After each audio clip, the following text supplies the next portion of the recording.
Hey folks, today's episode is brought to you by Vuori. They are back. These are my absolute favorite t-shirts. They make all kinds of workout gear, activewear, performance apparel, but basically I buy and exclusively wear their t-shirts. I have like 24 of them. They're awesome.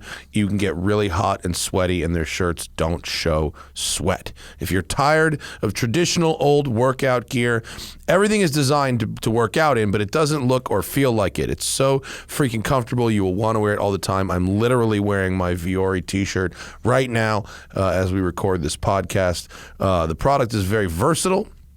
Can be used for any activity from hiking and running, training, swimming, and yoga, but also great for lounging, weekend errands, or in my case, all day, every day. Vuori 100% offsets their carbon footprint, and they offset 100% of their plastic footprint from 2019 and beyond. They use sustainable materials for their products, empowering your best active life. It's designed to look great in everyday wear, inside and outside of the gym. Perfect for any activity.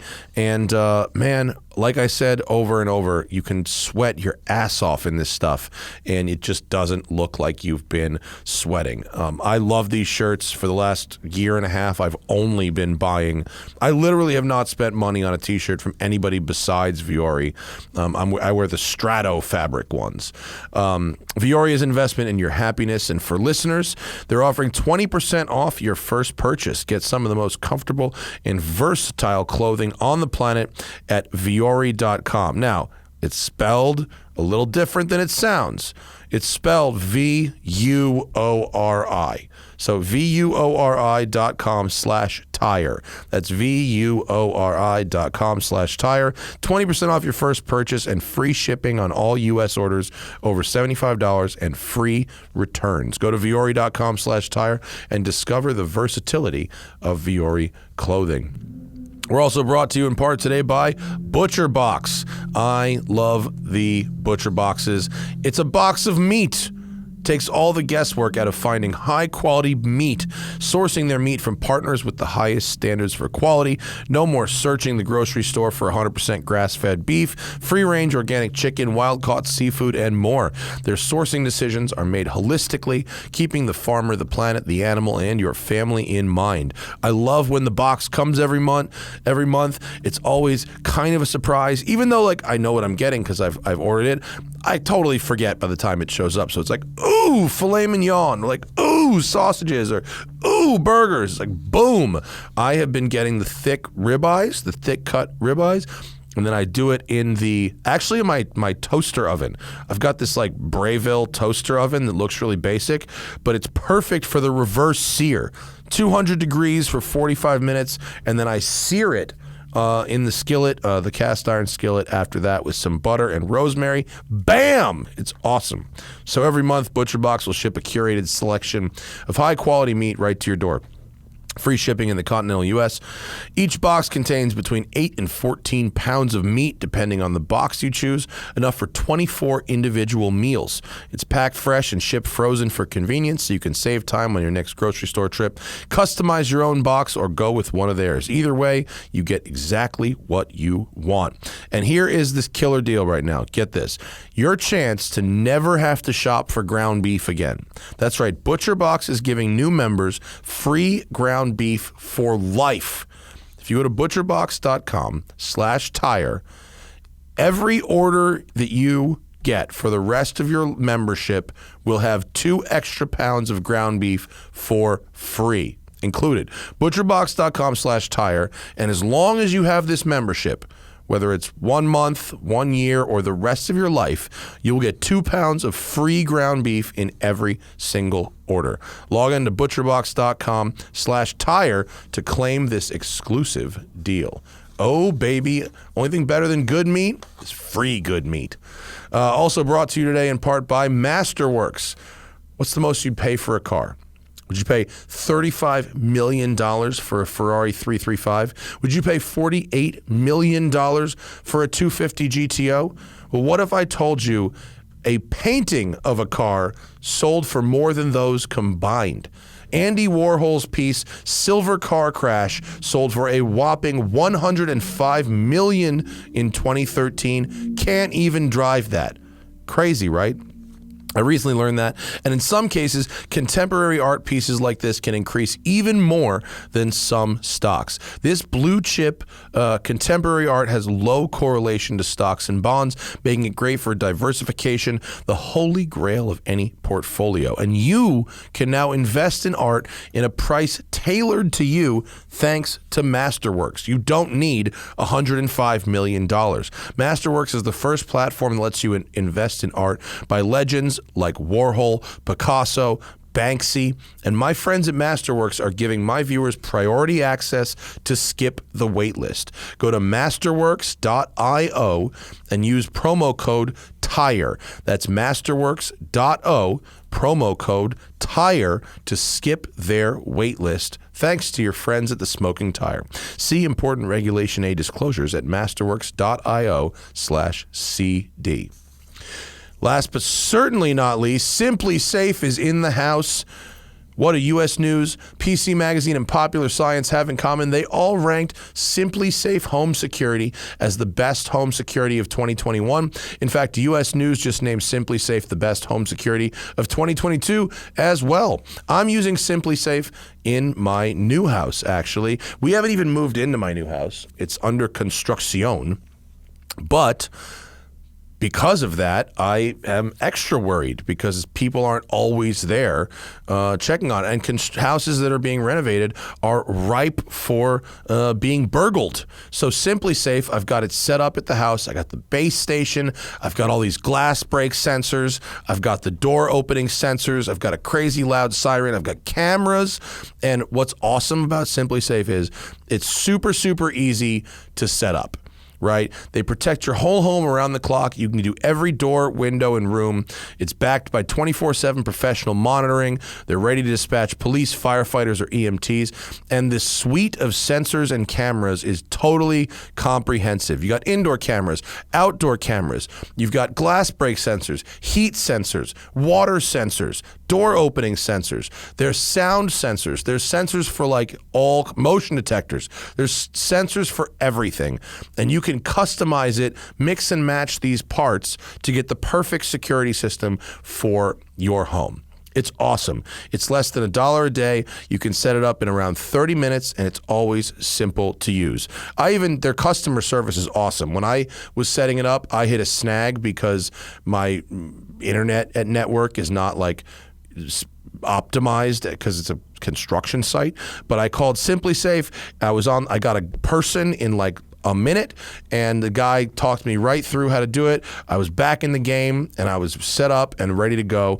And there's never a long-term contract. You can try it for 60 days risk-free to see if you like it. If not, send the stuff back free of charge. Simply Safe is protecting over 1 million homes in the United States alone.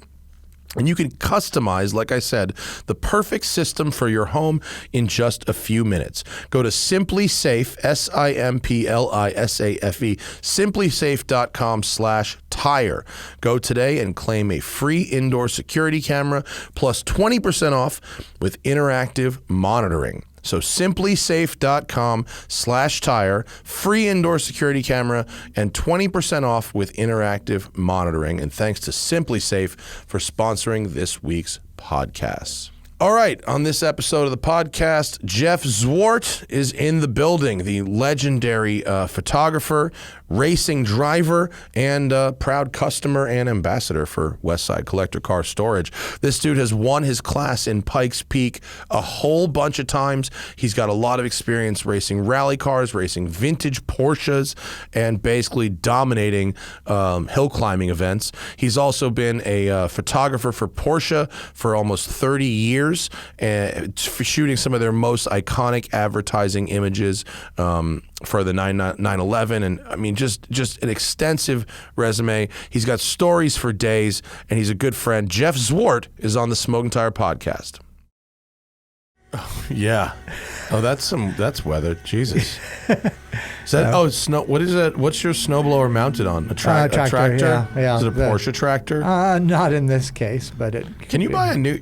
You can't buy a new Porsche tractor, right? When do they stop making tractors?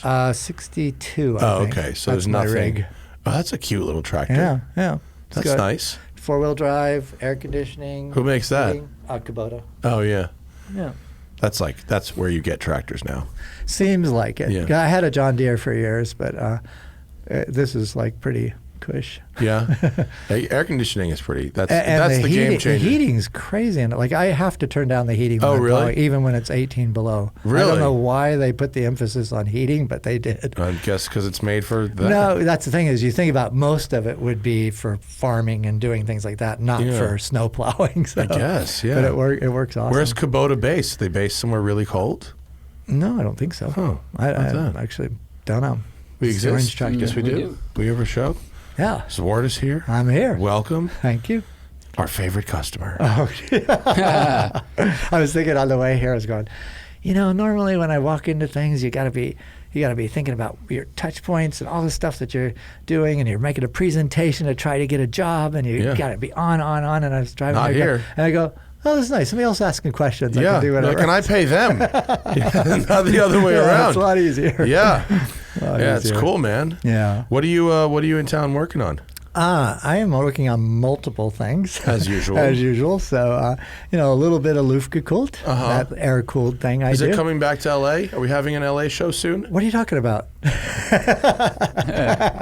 The last ones I've seen have been in faraway places. I can't attend. Yeah. No, we're definitely trying to make West Coast a stop and making this fall a stop, but we haven't.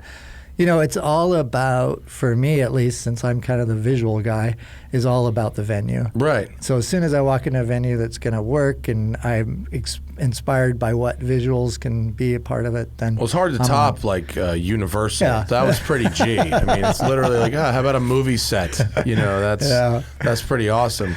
That was definitely great, and it was a nice alignment because obviously my business is filmmaking, and so when you kind of can go ask them a favor, because I think to this date it's the largest public event they've ever done there.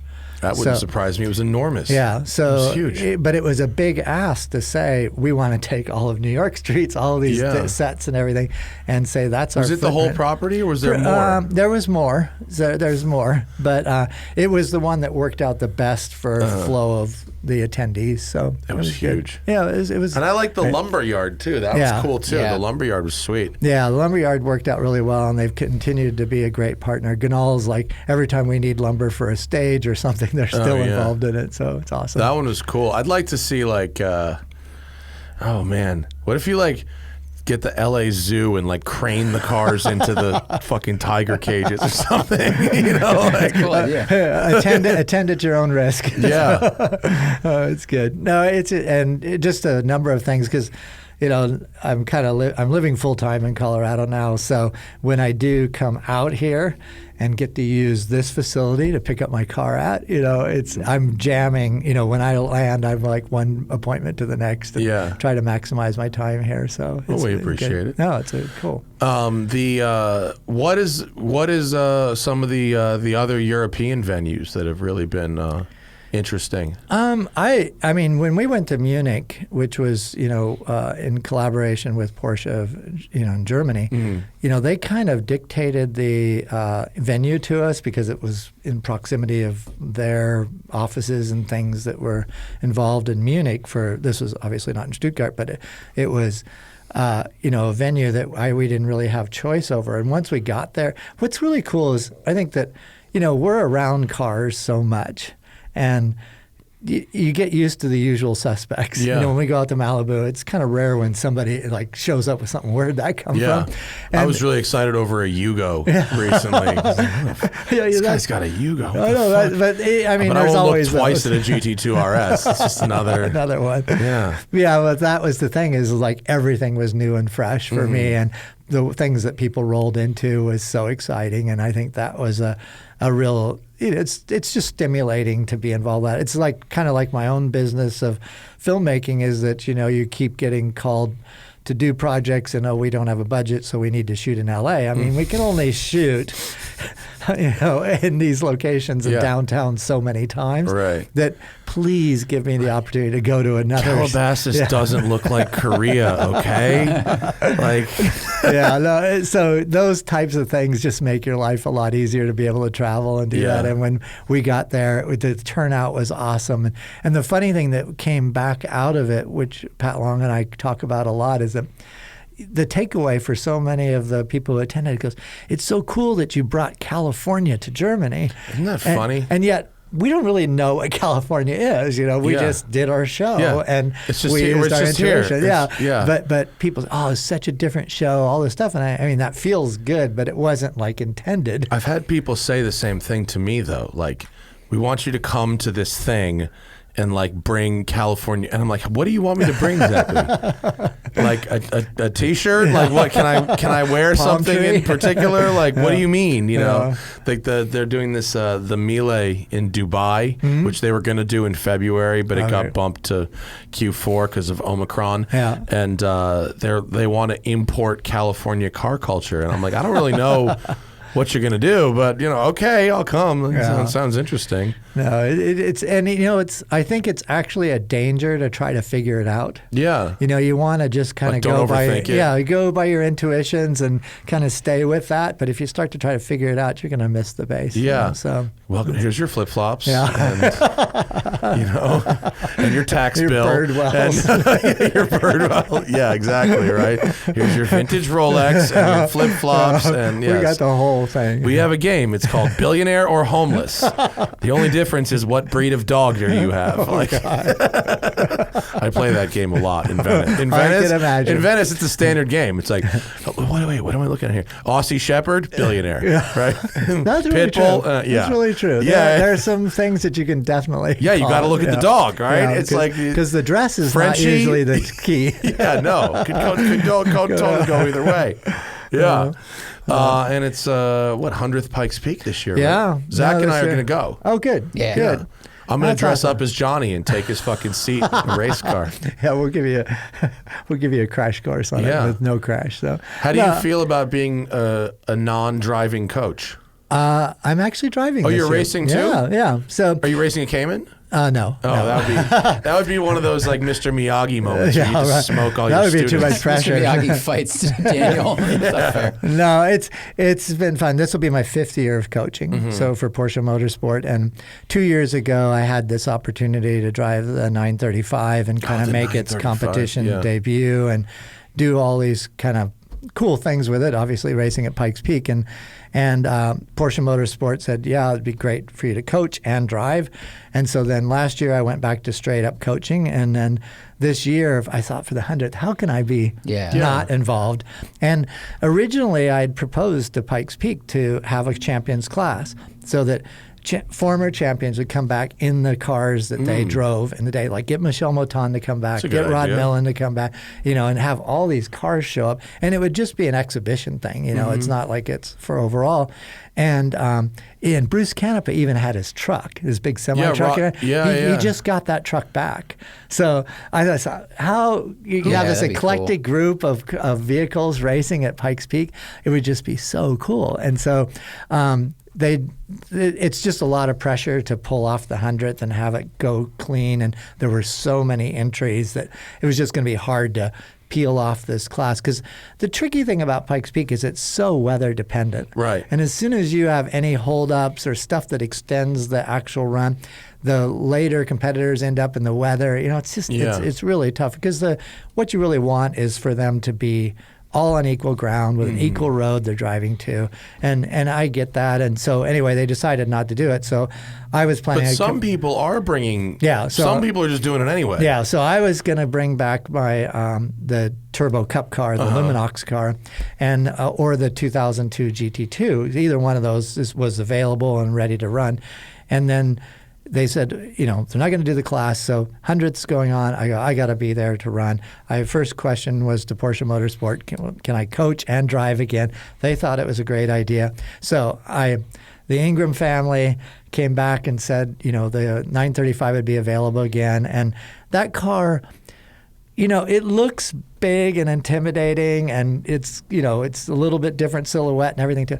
It is absolutely a pleasant car to drive, and it's so well. It's GT2 RS like underneath, right? But like you look at the wacky car I drove in 13, 14, and 15, which was a twin turbo, 900 horsepower, crazy tuner car, built, everything built special for it. Mm-hmm. And this car, you got to have your foot on the brake to start it. You got to have it in park. Yeah. Turn the key. It's hardly feeling like a race car. Control. But But the weird thing was, obviously, I put my head down on race day and tried to do as well as I could. But I went faster in that car than any car I'd ever driven there. I would have never expected that. Yeah. It was just so nice to drive. Like no learning curve. Yeah, and I think that's important. Like, did you even drive it anywhere but Pikes? Like, did you have a test day or anything? I did. Ran it at Willow. Okay. I did run it at Willow and got orientated because it's quite a different car. The traction, the grip levels have been moved way forward in it. It was interesting because even the tire setup that we generally had used for the past years didn't work on that car because there was just so much more grip moved forward on it. And you talk about 911s, and you've been through it for all these years of how the rear engine feel has gone away, and it just feels more and more neutral. It was the most neutral car I've ever driven. But the thing is that if I'm going to coach, which is a lot of hands-on personal contact, drives up the mountain every day. I can't be chasing a car for setup and for running properly and having to run off to the track and test something because the engine management isn't working right. I can't have that stuff. So that car was, as wild as it looks, truly is a turnkey car. Yeah. And so that's the perfect combination for me to put the effort into coaching and then to race. So I'll be back on and my usual partners. Are they going to bring it to Willow for a re getting to know you day? Yeah, because I need to get in it. I'm going to call Cam and I want to have a go. Well, you talk to Cam. Tim P said I could drive his 935. Yeah, he said I could have a go at thermal in it. Well, that's take him up on that. It's an eye opener. It's just such a nice car to drive. He said it's the best thing ever, but it goes through tires at such an unbelievable pace. He said you can't even do 20 laps on a set of tires in this thing. Well, because think about it, it's while it looks kind of like the same on the outside, the problem is it's 300 pounds more than a regular cup car. Of actual real weight, not downforce.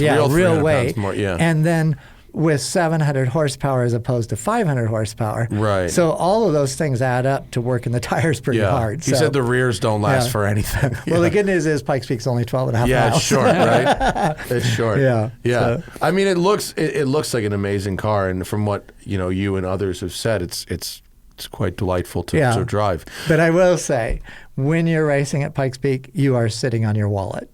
Because you know that at any point there's $1 million going off the edge. Yeah. And that side of it. And also when I drove it, it was pretty much so. There was a few people in Europe who had run them in competitive events, but this was pretty much so the competitive debut for a global event like Pikes Peak. So one of 77 cars, there were a lot of eyes on that car, the performance of it, everything else. And I mean, it would have been a big Porsche news story if I'd done anything wrong. We had to put cameras in it, and I was very nervous. Just clamping stuff to the roll bar. I was like, sorry, Mr. Zwart, we put on tape on this, Mr. Zwart. I know, it was the same for me. Because it's also, I've never raced at Pikes Peak where I didn't own the car I was driving. Oh, that's so interesting. that's an extra responsibility. But the other side of it is the Ingram family and them even considering loaning it to me to do that event. That's pretty special too, and that whole family is great, and their new emphasis on motorsport with Cam driving and the GT4 Club Sport class, all of that adds up to be pretty cool for them. So you get to coach him, but then he gets to babysit his family's investment with the coach driving. We separate that on the day, but nonetheless, there's a little bit of pressure. Yeah. It's good. And the new cars are the new Club Sports, right? Which are based on the GT4 RS. Yeah, and the class itself has really developed nicely, and we've got a good group this year. And I think that, in the past, we've always had kind of a celebrity from Yokohama's side of like Travis Pastrana. Travis did it, or or did Tanner Bilko, count as the celebrity? He was the Tanner celebrity was, driver. Bilko did it, and so the nice thing about it this year is I feel like it's a pretty even playing field, and I think that. It's Johnny's not the celebrity. He doesn't count. No, I think. But here's what I like. He's not Travis or Tanner. No, for he's sure. not Travis Tanner. But you know what I like about it is that I really enjoy the coaching part, and it's actually worked as a big advantage to me because when I got in the GT in the 935, I hadn't raced for 5 years at Pikes Peak, but I'd been coaching, and when I started driving on the first day of practice. I came down and I go, I know this place better than I ever have because it's different. When you're kind of reacting and pushing a car as fast as you can up a mountain, you're not logging a lot of information. But when you're having to verbalize over and over again every day, car position, carrying speed, landmarks, those kind of things, it kind of embeds in your own brain when you're doing that because you're having to play it out for people. Yeah. So I ended up really knowing the mountain really well when I came back and ran the 935. Oh, that's They cool. say like one of the examples of how well you know something is if you can teach it. Yeah. Like you can read something and then you can like recite something and then if you can teach that thing. Yeah, it's funny because I get to watch a lot of the guys that are competing in the club sport class, their in-car stuff. And, there's obviously lots of different cars on Pikes Peak, but there's power cars and there's momentum cars. And the power cars have a different line than the momentum cars. Yeah. And so the GT4 club sports are basically momentum cars. And I was watching all this in-car stuff, and I'd see their adjustments to keep the momentum going and realize that, there's times where maybe I would be better off in those positions. So I would learn a lot, with just breaking down how I watched different people take different positions. Because, Pikes Peak is 156 turns, and you go through every turn once. It's not every... it's not turn 13 9 turns. turn 9 times, happening every minute and 32 seconds. Yeah. So everything's a new thing to learn, and so there's so much. There's such a volume of things you have to know, and landmarks and flow, and so much of it's way past what you can see. Your foot's to the floor without really. If it was your first time, you'd have no idea what's around the corner. But when you've been there, you realize, you stay on it. And I think I've told this on the show before, but still to this day, I shot a Hyundai commercial in 1993 or 4. Must have been for an amazing vehicle. It really It was pretty funny. It's with Rod Millen. It's Rod Millen. I'll send you a link to it. It's actually pretty funny. But we did a lot of it from the helicopter. And to this day, there's certain sections of it I visualize from the air. Oh, that's funny. When I turn in, because that's where you truly see the arcs and linking and stuff. And it's funny, when you think about when I started at Pikes Peak, there was no real in-car that gave you a full run. There was obviously no sims. Right. So you just kind of did it. And that was the only way you learned it, is just by repetition.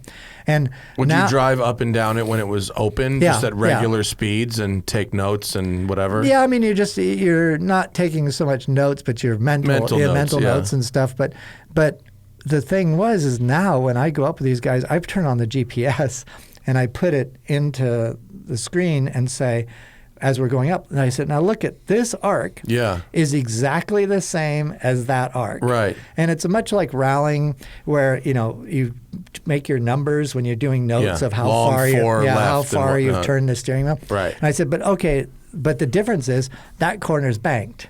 The next corner's flat. So your braking zone, your turn in, everything changes, So visually it looks the same to you as you approach it, but the banking will either add a lot to you or the lack of banking will take it away. Yeah. And these are the little nuances you teach all the time. And I am seriously pulling back the curtain on my process. I don't have anything to lose by keeping anything to myself with the guys I'm coaching. You get paid either way now. Yeah, so that part's really cool, and I absolutely really enjoy it because I would say every day I have a revelation of something that I could probably do better in my own Interesting. car. So. Who do you think, if you had two drivers, one of whom had a ton of racetrack experience and the other went up and down Angeles Crest every single day for Is that Johnny? Yeah, right. I'm curious, does that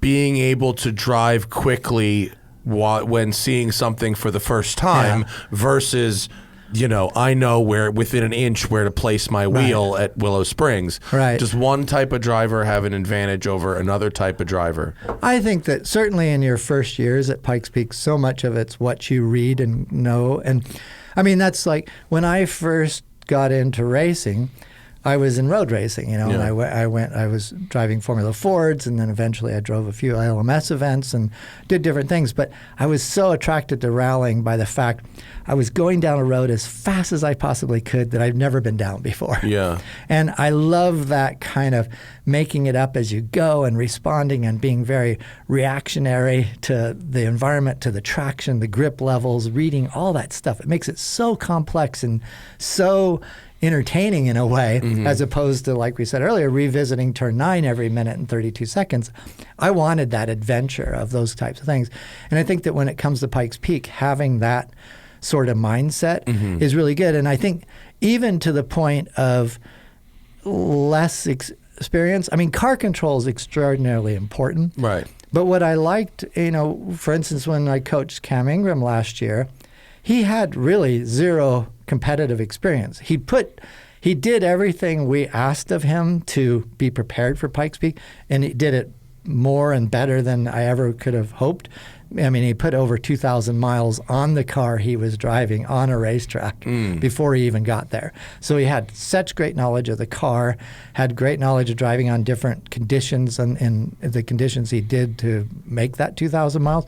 But he didn't have bad habits. Yeah. And when I watched how he approached it, and one of the things that I really, probably the single thing I believe in the most in the process, if you can't go faster on your next run, you went too fast on the last run to learn anything. I want to see that. And I look at everybody's times, and the guys that come up and their first 2 runs are like, boom, boom, up here, and then they just stay like this. That's not what I want to see, because you get so few runs at this place. I kind of give the example because we all know Nürburgring.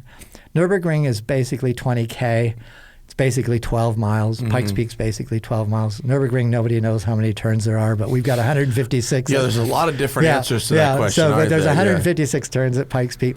But imagine doing 5 laps at Nürburgring and then starting your race. Yeah. That's what you're doing at Pikes Peak. Right. But to make Pikes Peak even more complex is it's divided up into thirds for practice. So you never get to practice the whole thing. So you never practice all of it. But the sim must make an enormous difference with that. It does, and I haven't spent a lot of time in it, but my first impressions when I drive on the sim is I don't feel these rolls. I don't feel the visuals. I don't feel the things that I think are so important. But the one thing the sim does do, I love cadence. Your sense of first, second, third, back down to second, third, fourth, back down to third. That cadence that you pull, and so that it constantly is reminding you, I got a little better run out of that corner, things, because we don't have lap times to kind of tell to.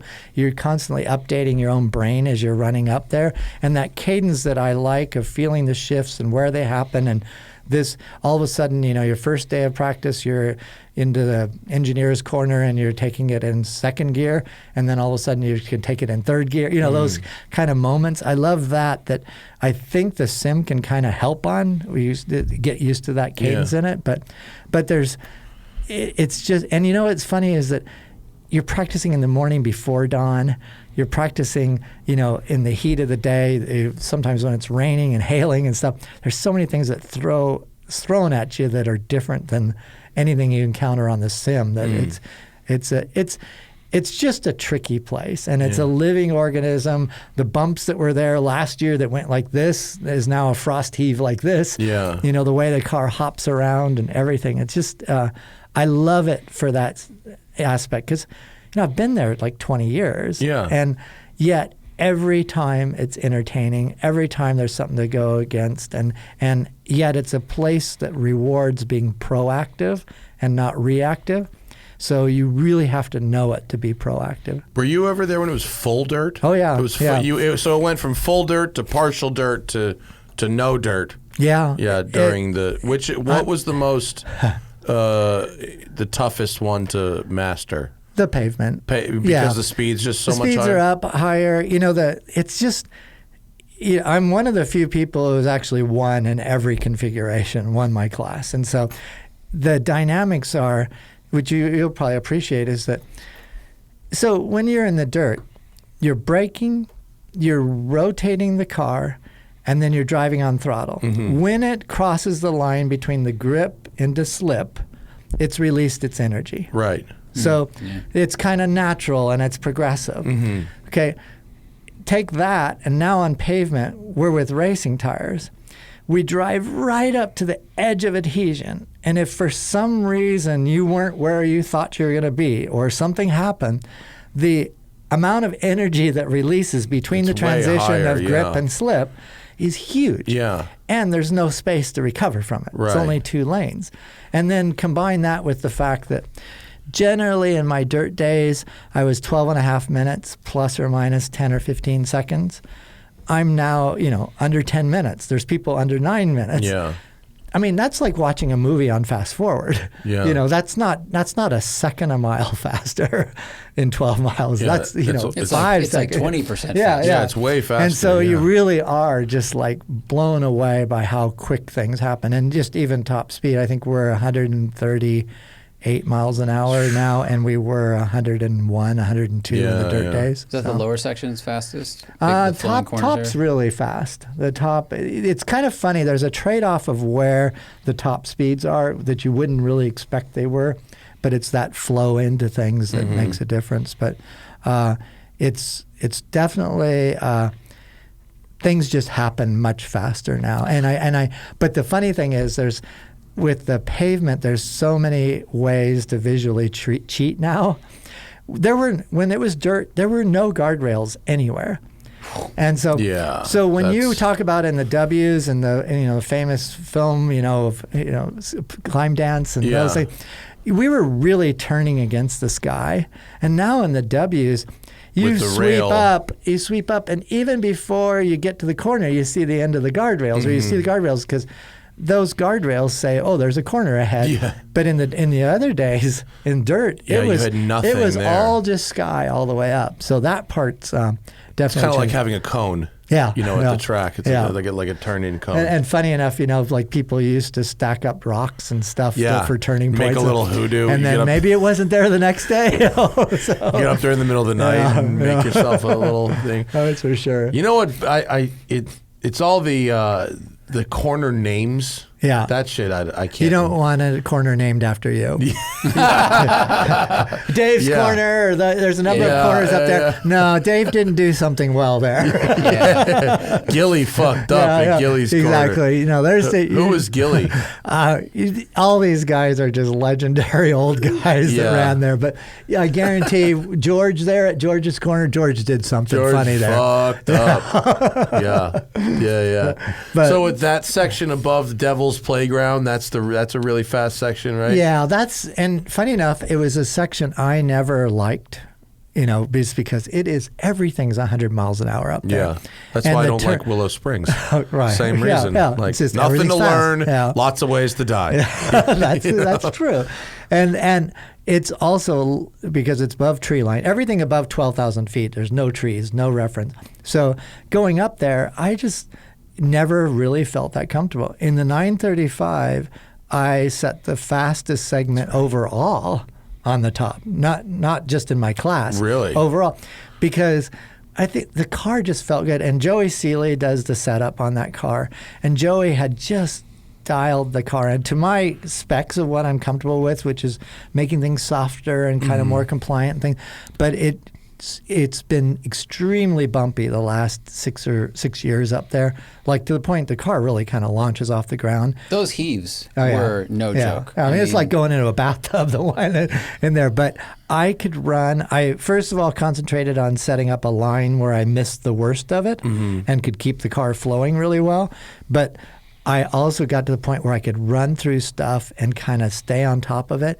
And I would, that time that I set at the top was really kind of mostly based on setup, just being really comfortable.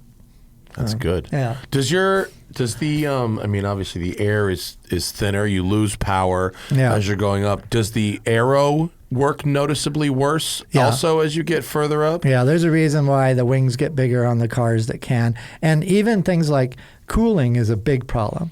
As soon as you put in a big motor like we did in the Turbo Cup car, we're on E85. We're pouring it in there at about 2 gallons per, let's see, what is it? Getting 2 miles per gallon. Mm-hmm. We're actually using the fuel as a coolant. Yeah. It's coming in so thick. I mean, it's being delivered through a garden Is there like a water wall. meth injector also? There's, we have... Or a intercooler we have sprayers? Intercooler sprayers. We've got all that going. And funny enough, the 935 has it from the factory. Oh, cool. There's sprayers on it. So, but... the other thing, Subaru STI, bro, whatever. Yeah, use it if you got it. Yeah. But the other part of it is that the brakes actually don't cool as much. There's just everything doesn't. The engine doesn't get fed with the air, and nothing else does really. So it all is affected. Yeah. I never thought about the brakes not cooling as much as the. The funny thing is, in '94, I was running a Carrera 4 rally car, basically a Carrera 4 lightweight, and Porsche Motorsport loaned me one of the IMSA supercar motors for that race, which was a 550 horsepower single turbo motor. Ooh. And so I went, because we get used to our cars, obviously, and I'd rallied that car for an entire season and put, it was my home. Right. And to all of a sudden sit in that car, grab a hold of the steering wheel, and start it up, and go from 300 horsepower to 550 horsepower. Yeah. It was like an eye opener. It was like runaway car. It was kind of that sort of thing. And, excuse me, Hans, you can't have your motor back. But it was single turbo too. Yeah. And you think about laggy, like how much we have gotten used to modern engine management. I had a knob between the seats that I had to switch in 3 positions at different points of the course. Like, okay, when you come into picnic ground, go to the next setting. So go to the next setting, and then you go to the next one, go to the next setting, and it would change the engine management for each one of those things. But I had to do it manually, and then it's based on the thinness of the air. Yeah, manage the air in there, because this is all going on with it's already maxed at sea level, and we're now running it at altitude. And then the funny thing is, of course, all the engineering that went into that, and that was Porsche Motorsport that built that car, and Al Springer and everybody from Andau. And they, if it doesn't run quite right when you do switch it, just switch it back for a little bit, as technical as it was. Because, the thing that happens too is that all that changes as the engine heat builds up. Yeah. And when you've never run the car a full run, all the temperatures change too. So that little knob, all these things in it. But is there no other way to test that? Other than an altitude chamber. Yeah. And I think there's a couple engine dynos that have altitude chambers, but there's really no way. But because there's just no other roads that are that high where you can run for that you can run for that length of time, right? No, there really isn't. But there's points like we used to go to the Leadville Airport, which is 10,000 feet. I think it's the highest airport in the U.S. How interesting. We go run there because it at least gets you close. But ladies and gentlemen, we are not descending actually all that much into our site. Yeah. But in that particular car with the single turbo and everything, I had to do a lot of left foot braking, and try to keep it spooling up. And the funny thing, even another thing that besides this knob between the seats, I had a fiber optic linear light over the dash that was giving the impeller speed on the turbos that so we you knew if it was spooled or not? No, when it would hit an area where it could possibly come apart. Oh, wow. That was what it was about. So it wasn't a boost gauge. It was purely showing you the impeller speed. It was like a literal danger to manifold gauge. Exactly. So all that was going on, and I'm left foot braking everything. And I could feel the brake pedal getting soft as I got to the summit. And again, this is just lack of cooling. And so we finished at the top. I won. They're doing an interview with me. And then, in front of everybody in my first year with Porsche, they say, okay, the interview's over. Pull over up here and just pull a few feet up and get out of the way and park here.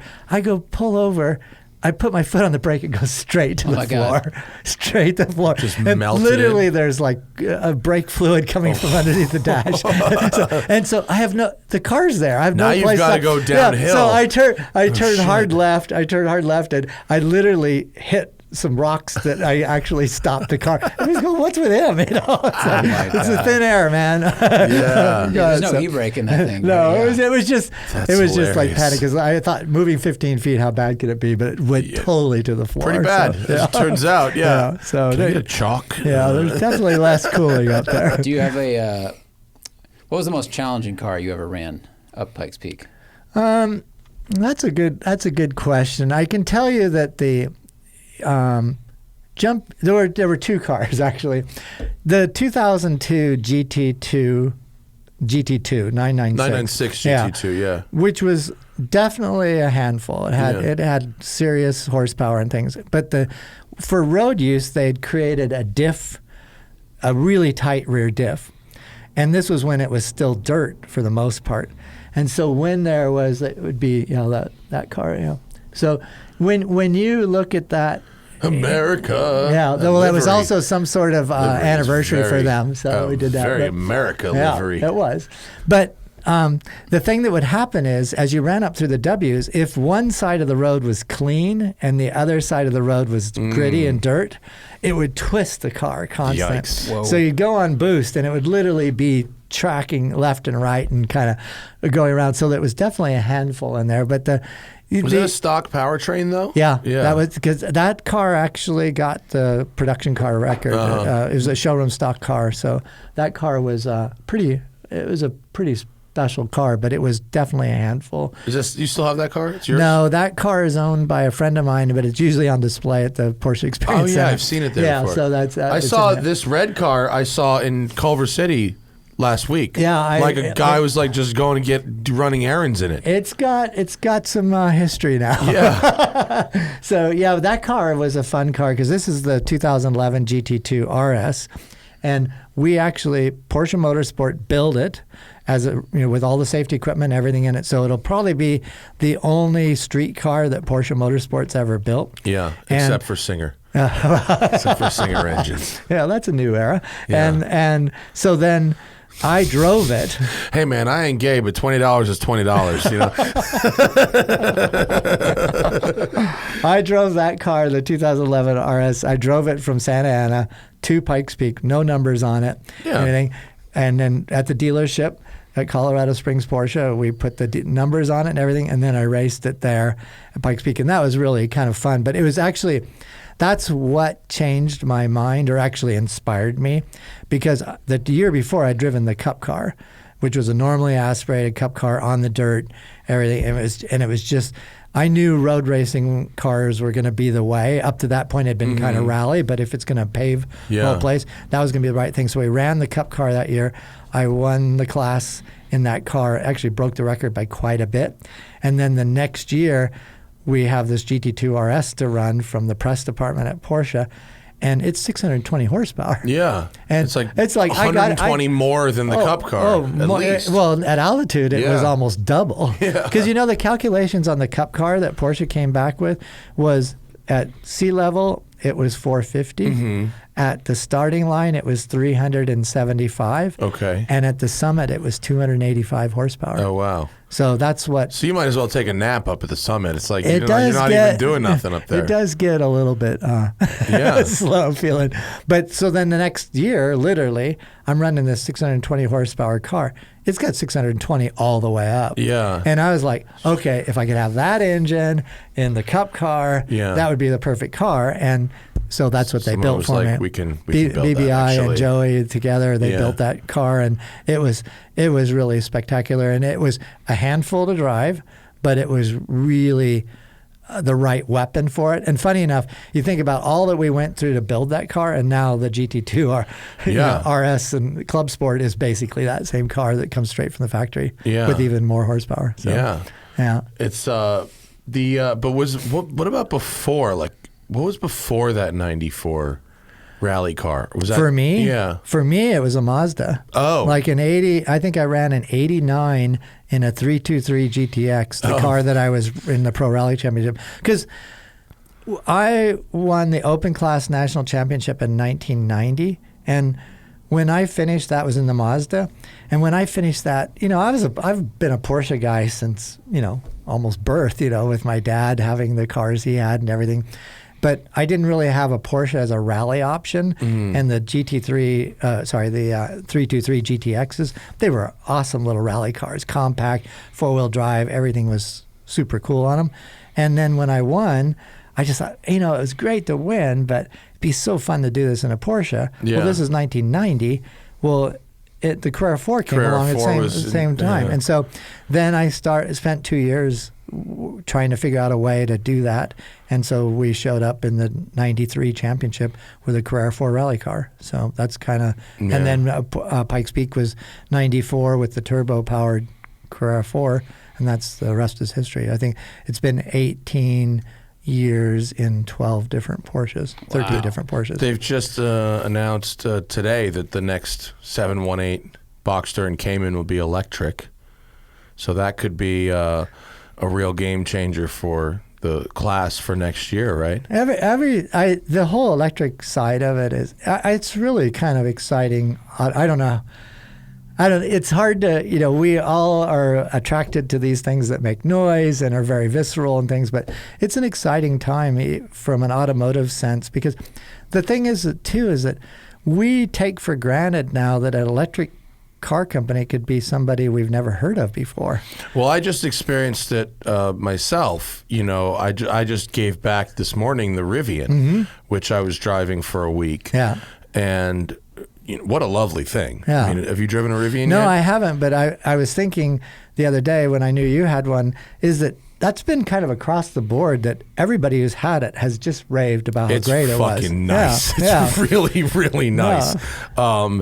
And it's actually, built it's not built like it's a company's first car. Right. It's really, it's from a quality perspective, it feels like a split between Cadillac and Range Rover. Really? It's a nice thing. Yeah. It doesn't feel cheap or flimsy, and it's really. And we did some like proper off-roading in it, and it's like good at that. And then the pace that you can hustle it up a canyon, 7,200 pounds, I know, is crazy. really staggeringly good. But driving it around was really an interesting experience, because I'd park and people go, "What's that?" And I go, "It's a Rivian." And they go, "Who makes that?" And I go, "Rivian." And they go, "No, but who is it? Like a Ford?" I go, "No, it's a Rivian. Rivian is the manufacturer. R1T is the model." And they're like, I don't get it. And it's like, you forget how rarely, a new car company, it comes out, and one guy got actually mad at me. One guy was like, one guy literally, I said, "What is it?" "It's a Rivian." "Who makes it?" "Rivian." "What do you mean?" "Rivian is the manufacturer."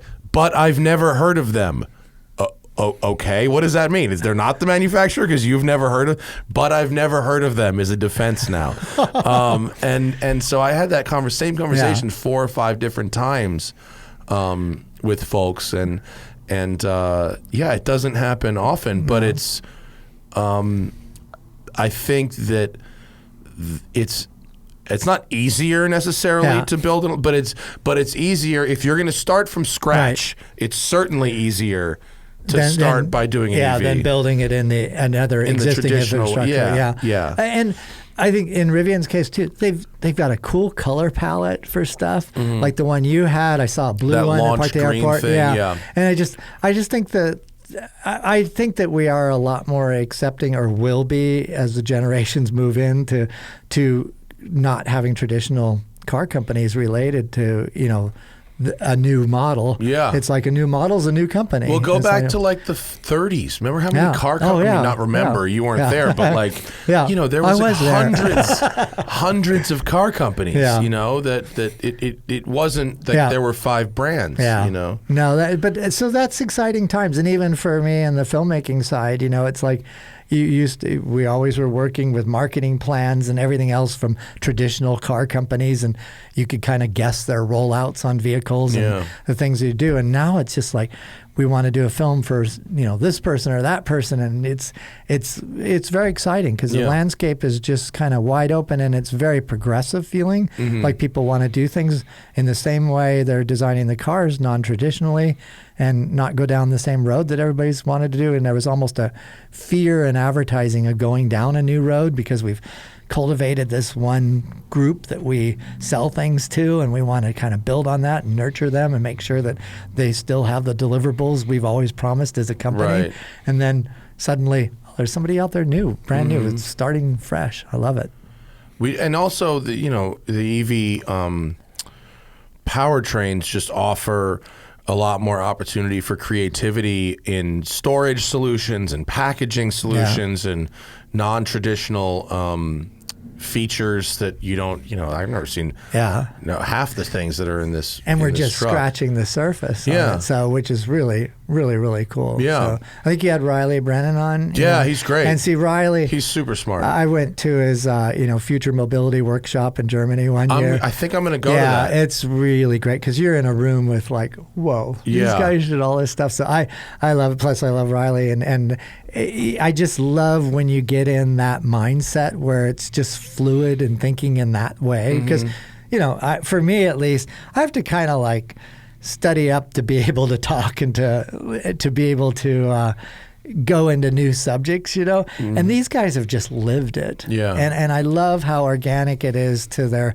conversation of all this new mobility that we have, which is, it's not just mobility, it's connectivity, because the mobility is all reliant on connectivity. Yeah. And you start looking at that whole thing, and if you do go, you have people from Amazon and people from all different kind of things that you don't even think related to mobility, but it's all interconnected. So yeah.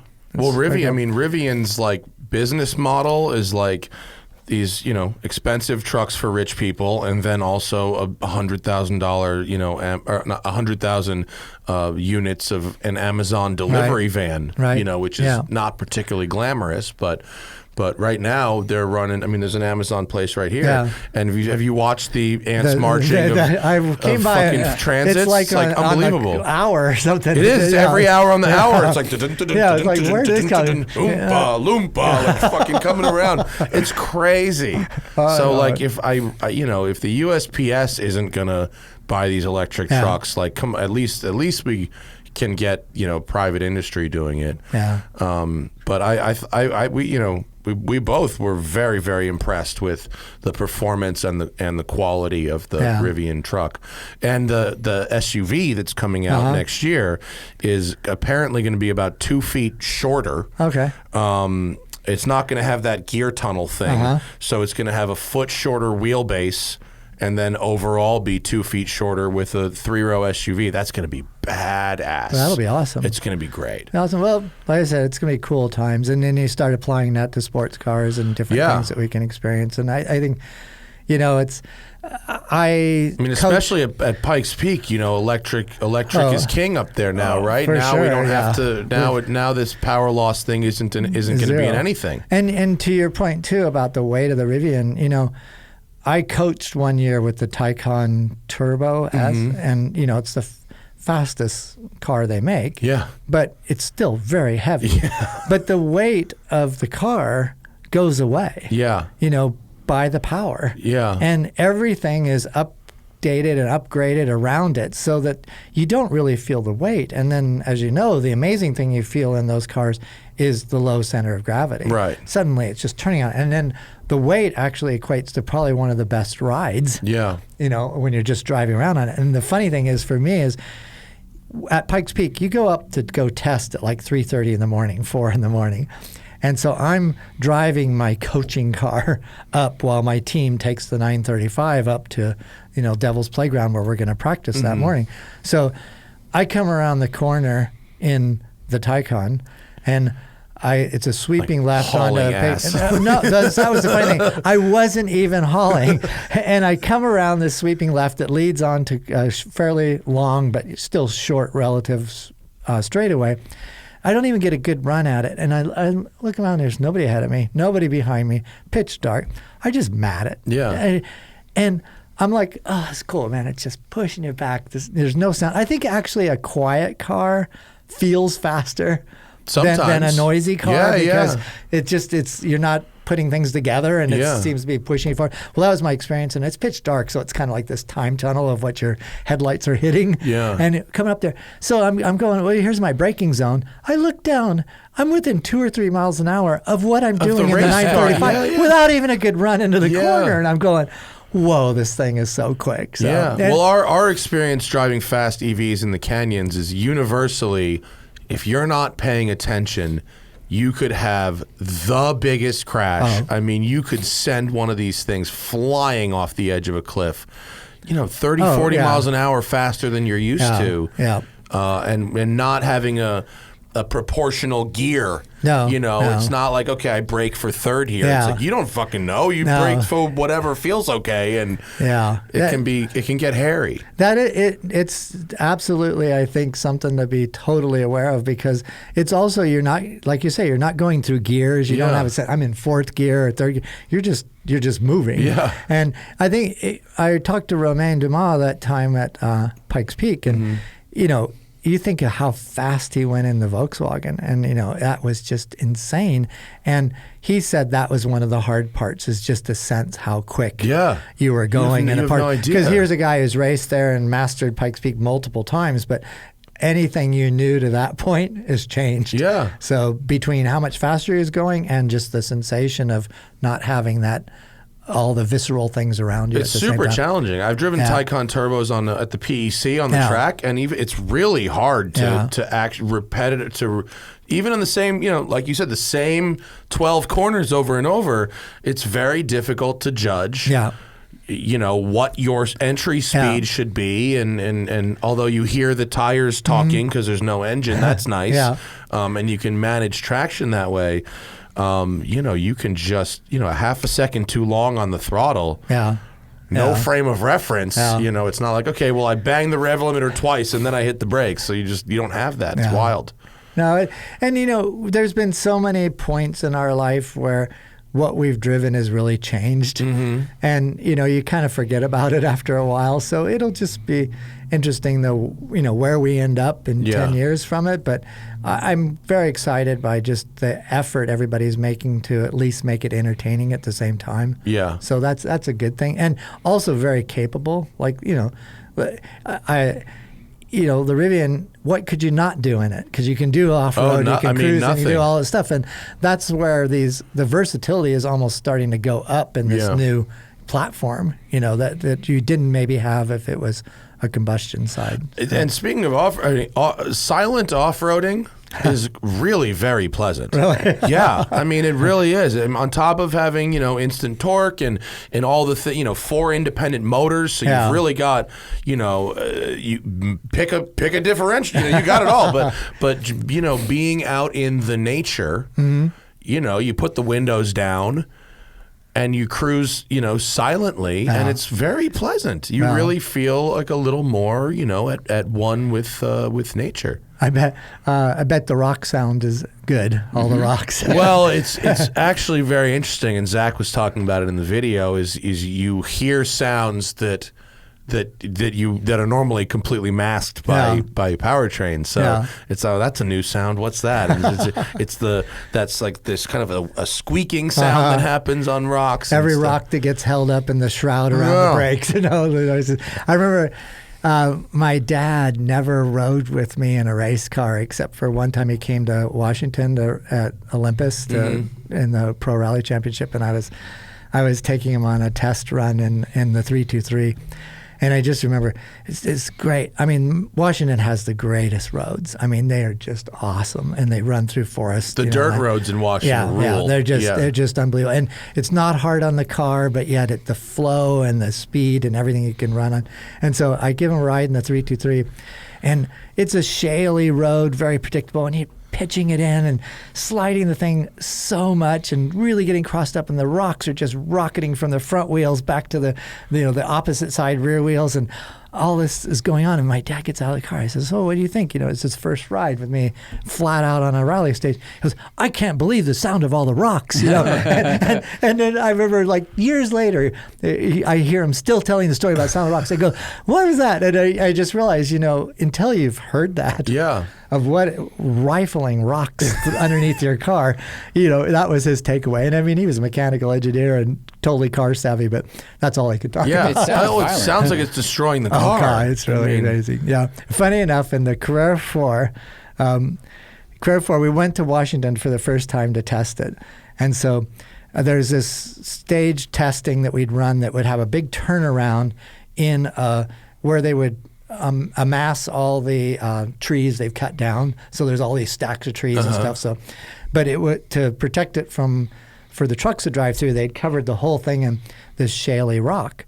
So I go run up to test, go running up this section, and I knew it well. So, and you get into this big arcing left, come all the way around between all the logs stacked up, and you just pitch the car in there, and you're just standing on the throttle in there. And this is in the Carrera 4, short gears, adjustable torque split, all the Perry Dakar stuff in it. It's just a monster.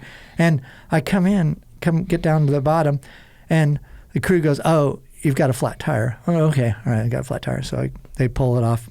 I get the new tire on, head back up. Go hauling up there again, flick it in there, drive all the way around there. I mean, if anything, you're pushing another 1/10 faster than you ever thought you could. Come back in, get down there. He goes, "Hey, you got another flat tire."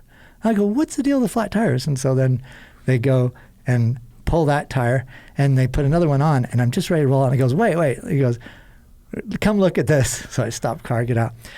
What was happening was the rocks in the front wheel were going back into the rear wheel. They were getting caught on top of the caliper. They were machining the wheel.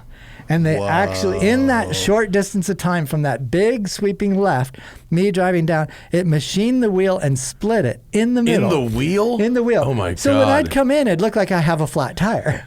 There's no but you damage. actually had a flat wheel. I actually had a wheel that was cut in half. Holy I actually had shit. a hose reel for the house. Oh my God. It was that kind of thing. Yeah. And it happened twice in a row, and they just caught it, or else I would have gone out and machined another wheel. Third wheel. Oh, but my God. that shale made rock. a coffee table or something out of that wheel. It really was the hose. We wrapped the hose around it at the house. but to think that shale rock is so sharp, and then all it took was getting it wedged in there, and it would literally machine the wheel in half that fast. So that's amazing. Pretty funny. That's crazy. Yeah. So when you're doing rally, it's like you broke it. How? It's a different deal. What did you do? Well, we would actually build metal, scrapers ahead of the calipers that were angled. So if the rock did like come the around, front of a locomotive. Yeah. And if the rock came around, it would split, hold it from going between the spokes of the wheel and the brake. It would actually kick it back into the inside. Oh, so, interesting. Yeah. I just had to teach somebody about how to get a pebble out from inside your caliper. You got to throw it in reverse and smash the throttle. He was like, "You want me to do 40 in reverse?" I was like, "No, not necessarily. When it goes to ding, ding, ding, ding, ding, then it's clear. You're good." Yeah. It's funny. Like I have a similar kind of wacky thing that happens in Colorado is that you drive. We live on the end of a 9.5 mile road, and we get a lot of snow, and so.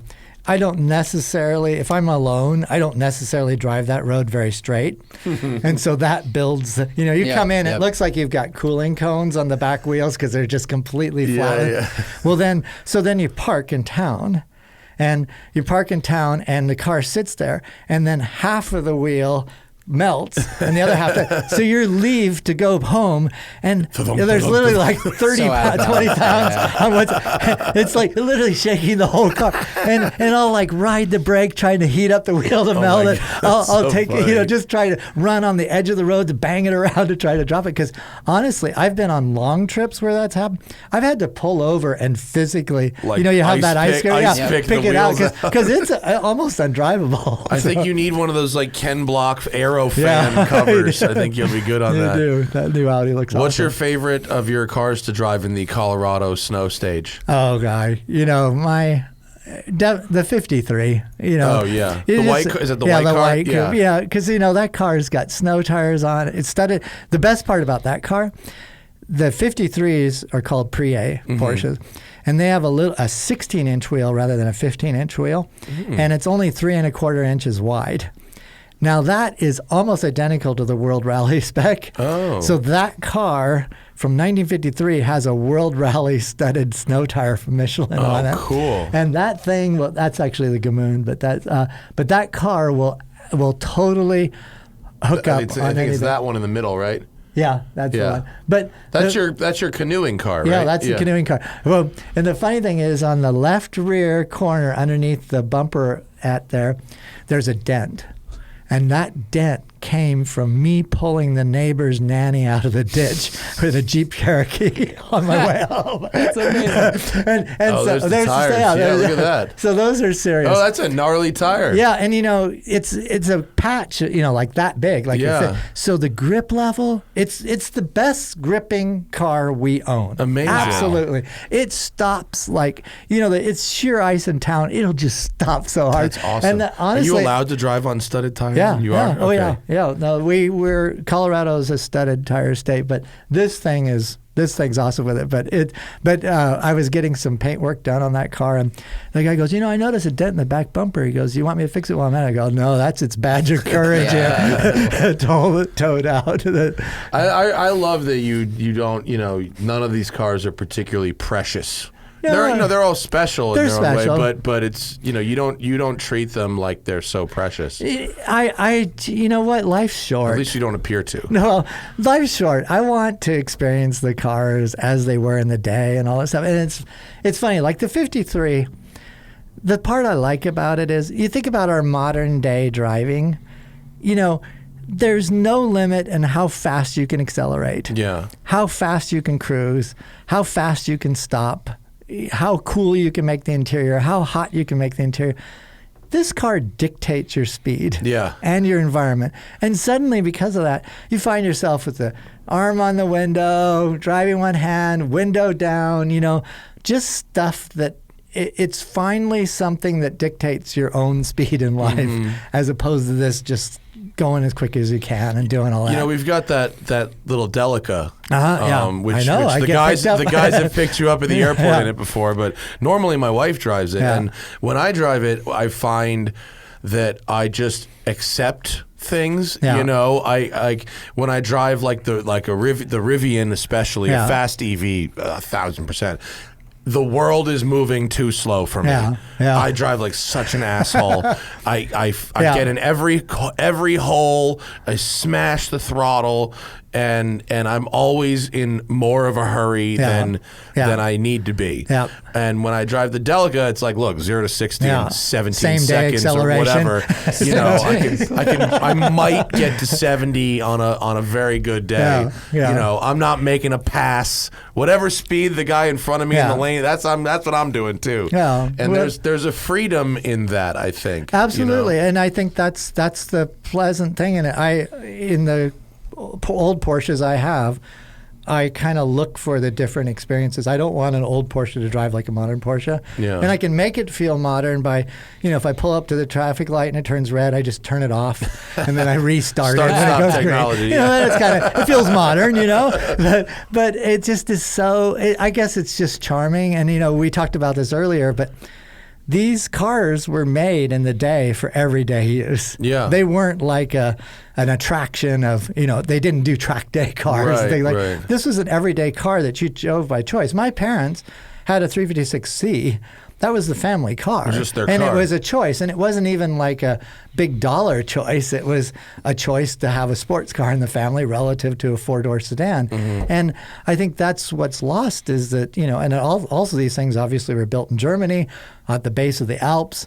They went up ski trips and they did all this stuff in it. So for me, I feel like people get a little bit concerned about the road conditions, and I will say that I am very fortunate in Colorado that we don't have a lot of salt. And we have some chemicals on it, but our road that we drive to town on is only plowed. There's no chemicals on it at all. And so I would be, if I was in Detroit, I'd probably be not driving a 53 all winter long. But for me, the cars all are timeless in terms of the experience, and for for a Porsche person like myself to give you that perspective of what the 50s are like, what the 60s are like, what the 70s are like, and yes, we enjoy the modern cars, but those moments in time that you're able to drop back into are so much worth using them. And you know, honestly, in the summers, the 53 has a canoe on the roof of it, a big fuzzy dog in the back seat, and we will go and canoe over 3 days on 3 different lakes. And it's just a nice way, because, you know, for all of us, I mean, living here in LA and traveling and doing things all over like so many of us do, to just come back to the basics in that way, and actually see it work, you know, and not be intimidated by it, you know, because I often say the most unintimidating thing in my life is a car and a camera. Yeah. Those 2 things are just extensions of me. That's cool. And I like how fluid it is to, you know, who you are and what you do, that part's just not intimidating. Yeah, my coolest car, my red Lamborghini, is still quite intimidating, and I think it was never built to be someone's everyday car. Probably not. That's a little extreme. Yeah. When I had, you know, my Keen Safari, I used it as a daily driver, and it was perfectly fine. And there was no reason that I couldn't keep doing that other than my knees hurt. But but it's I think that's something that's special about Porsche, is that they are really designed to be used every single day, even as they age, they still kind of hold up to that standard. Yeah, and you know, I often said, if somebody asked me to take one of the old cars to New York in the next 4 days, I would be going in the 53. Yeah, because literally, there's nothing in it that's going to prevent you from moving forward. You know, that's why I've done so many long distance events like the Baja 1000 and Trans-Siberia and you know, these events that there's more things to go wrong than right.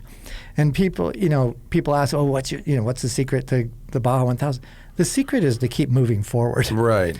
No matter what speed you're doing, if you just keep moving forward, you're already better than half the field. And so that's the way I look at it in the 53. There's really not much that would prevent me from moving forward.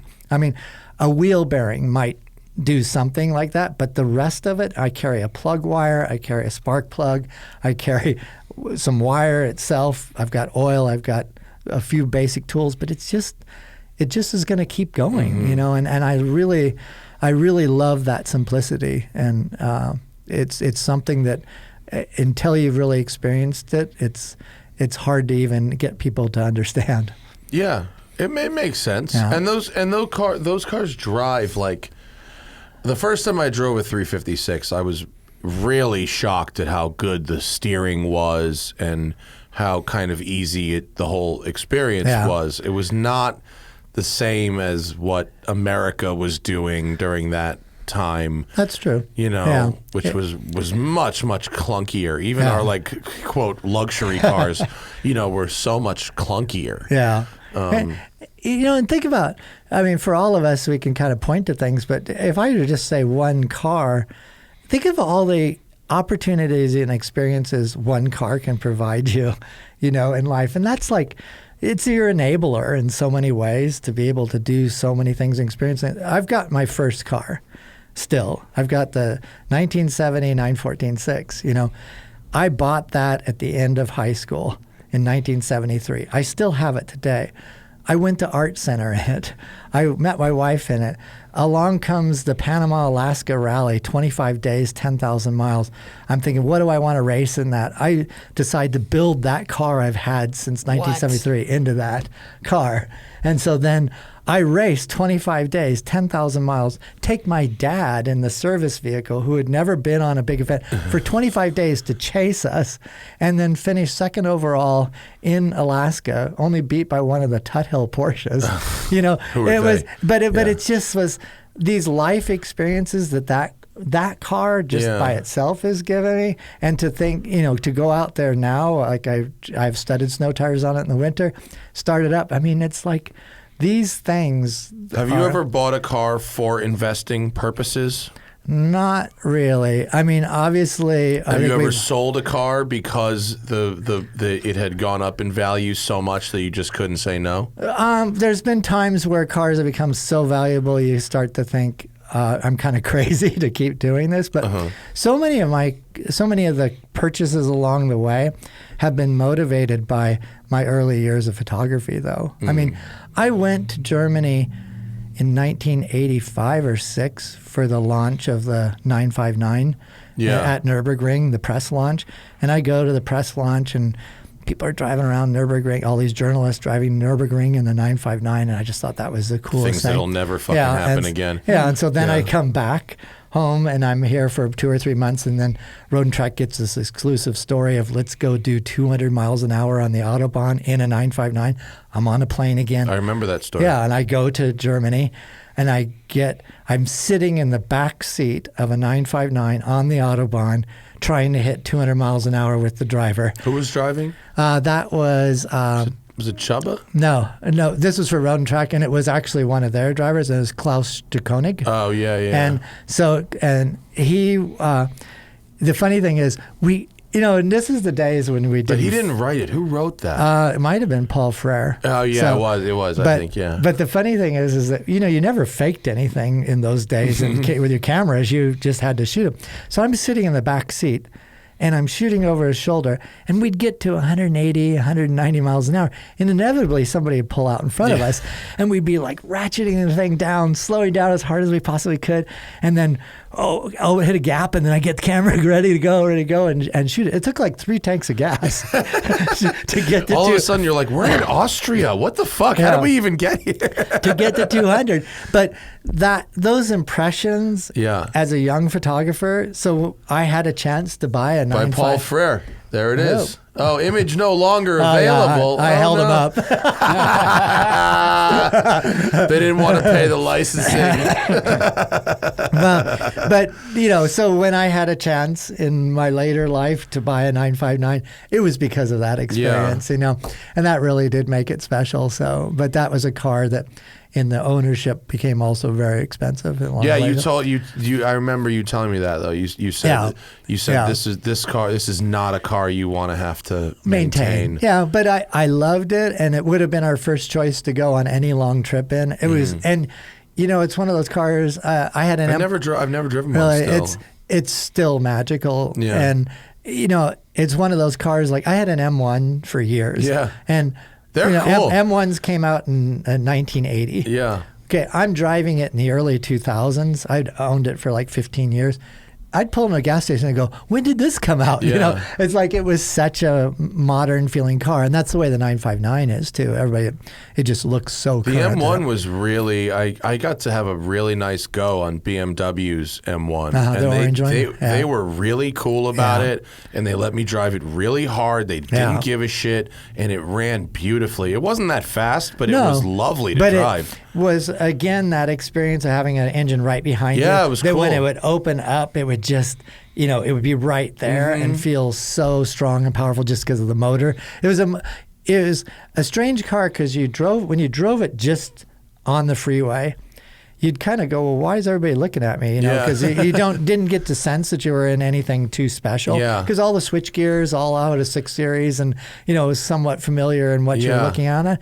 But then you'd get on it, and it'd be like just open up. And it was so fun. But again, that's another car. In the 80s, I was shooting the car for Road and Track magazine. And then when I had a chance to get something, and I was doing all of BMW's advertising at the time too, so it was kind of natural that I have something from BMW. Well, my red car, I made a video of it when the last owner owned it. He let me have a go. Oh, really? And it's the second most viewed video that we've ever made of the smoking tire. Oh, and then wow.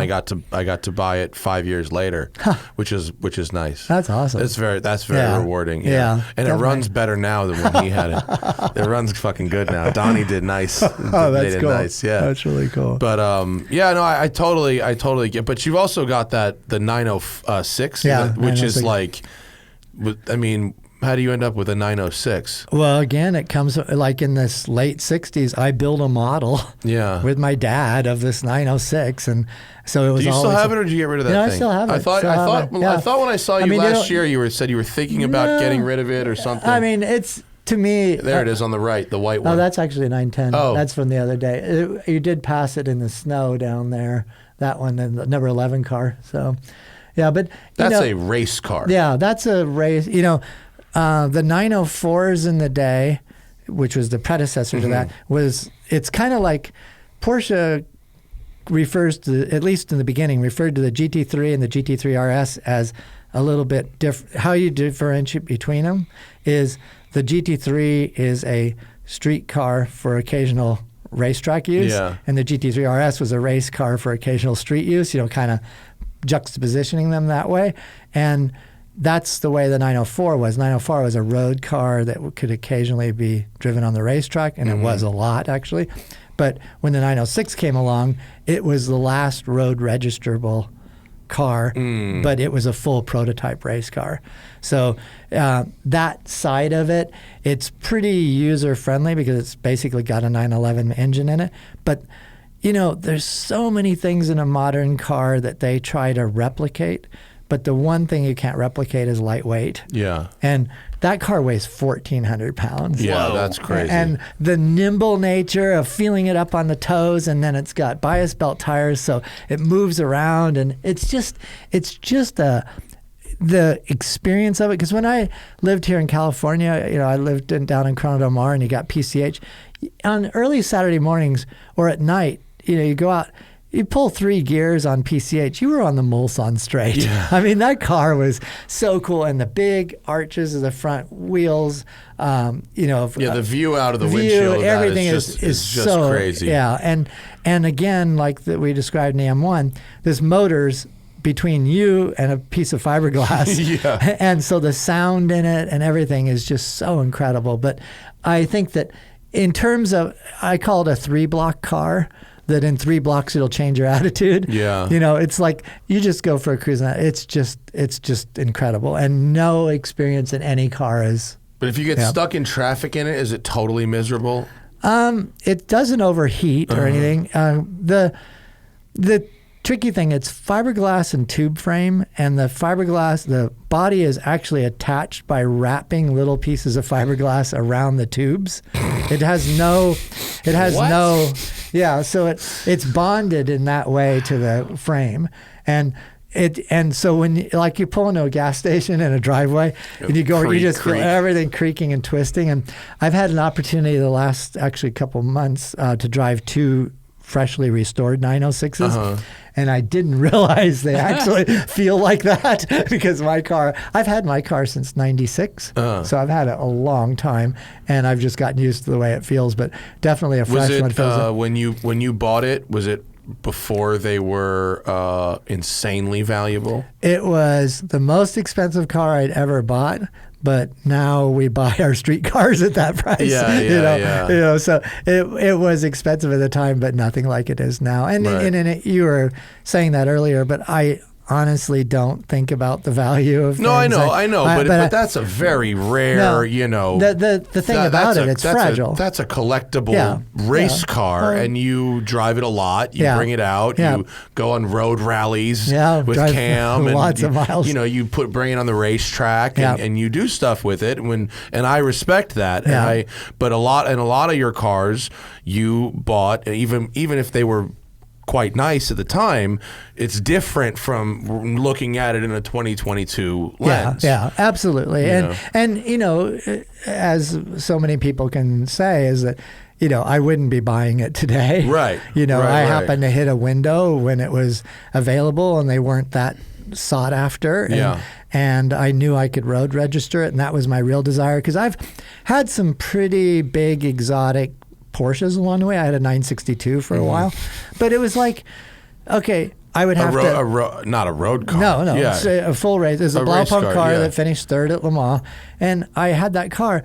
I'd have to get it prepped. Yeah, I'd have to see whether Willow Springs is available. Yeah, I'd have a team come I'd have out, to replace the tires that I didn't use the last time, even though they're brand new. I'd have to put new tires.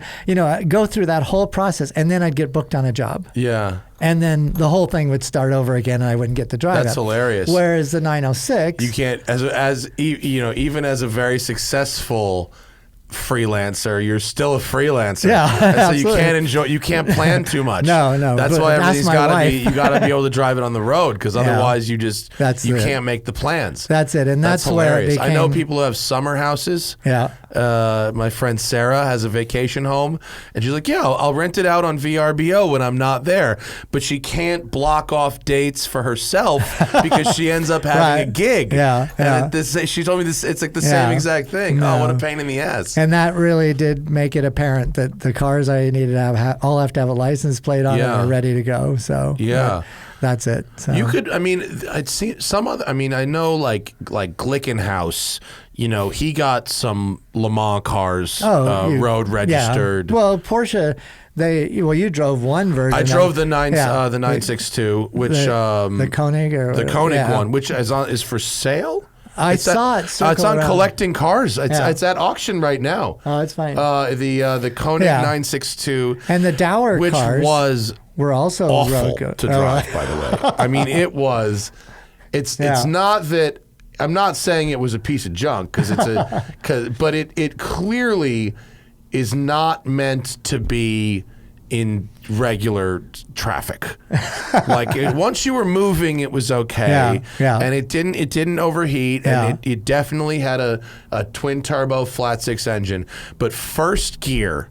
Yeah. And the clutch from 0 to you could probably put a fairly regular clutch in it at this point. I would think certainly in today's world you could, but there was the Chopin, also, and there were the Dower. The Dowers, and they were just taking old tubs and stuff and building road cars out of those, and they were. I never drove any of those, but they would. You this could thing see was it. a nightmare. I just the ride height was. I didn't like. I didn't enjoy driving. I remember it all. It was you came to PEC in it. Yeah, it was ridiculous. It was insane. I mean, I drove it a couple times, and it was registered. It had a. I don't know. I mean, I guess who cares if I say it now? It had a Montana tag because, of course, it did, and it said trailer. It was a trailer tag on That's it. pushing it. I was like, who's going to believe this?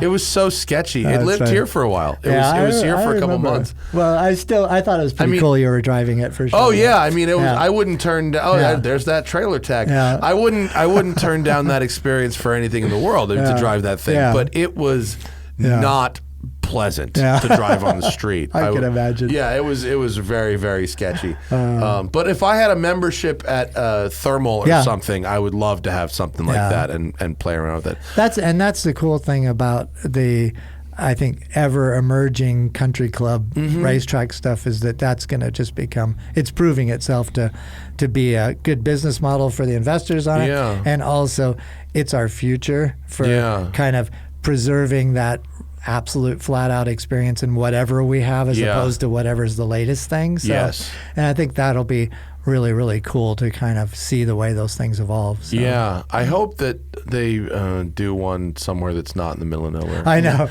I don't want to go all the way. If you're on the East Coast, it's actually pretty cool. Yeah, Monticello rules. I love Monticello. I shot a lot of commercials there. Yeah, and they've been so nice to me. If I ever want to use the track, they always let me. Cool. They're really, really nice about that kind of stuff, and it's such a beautiful track. Oh yeah. I mean, I love driving Well, there. and that's the thing for us when you go to, when we were first starting to shoot commercials, when I was first starting to shoot commercials, there was, Willow Springs, there was Laguna Seca, there was Sears real limited Point, options, and we'd always be having to cover up the signage and do all this stuff. And now you go to the country club track, it's like the golf course with this winding road no through it. advertising It's just here. awesome. Have you ever been to Palmer? No, I in New haven't. Hampshire? I've heard that. About it that, is. I mean, visually, it is. It would be a very dangerous place to wheel race because there's literally cliffs you could go off of or into. What's wrong with cliffs? But it was right for you, no problem. But it's stunning and tons of elevation. And it's very, very, very cool. Yeah, those are made for filmmaking. That's for sure. So, what is your favorite track to shoot at if you have the choice? I don't know. We did that one project. Barber's awfully nice, and The grass is very green there. yeah, everything. It's definitely art directed and landscape, and it's got those cool sculptures around it and everything. I did that Forza spot with Tanner. Oh yeah, I remember with that. the world's fastest Zoetrope, and did all that, and it was just, to not only create all these images that animated as we drove past it, but it was also the backgrounds were so beautiful there too. So I really enjoyed it. I remember it was wet, and we had to hit certain speeds there to make the animation work of passing panels, 30 panels a second at a time. Yeah. And that was the only way we could lock into it. And I remember it was wet, so we couldn't get to the speeds as easily. And I remember getting to the end of the straightaway with Tanner at one point to just hit the speed that we needed to animate him. And we get into the braking zone, and he turns to me and goes, "That was desperate." And for Tanner If to he say says that, you for were Tanner to awful say, close to dying. It was good because I forgot about this. That thing, that was really cool. Yeah. That was a really that cool was gig. all Wait, can real you explain stuff. it to people who aren't familiar? For What a audio? zoetrope is. Well, so zoetrope are images flashing by that become animations without recognizing their separate images. And in this case of modern filmmaking, it was super cool because we were shooting with cameras that have a global shutter in them, meaning that it doesn't distort the images. Like, that traditional when you see something, even on your iPhone, if you start shooting a still at high speed, it leans everything over.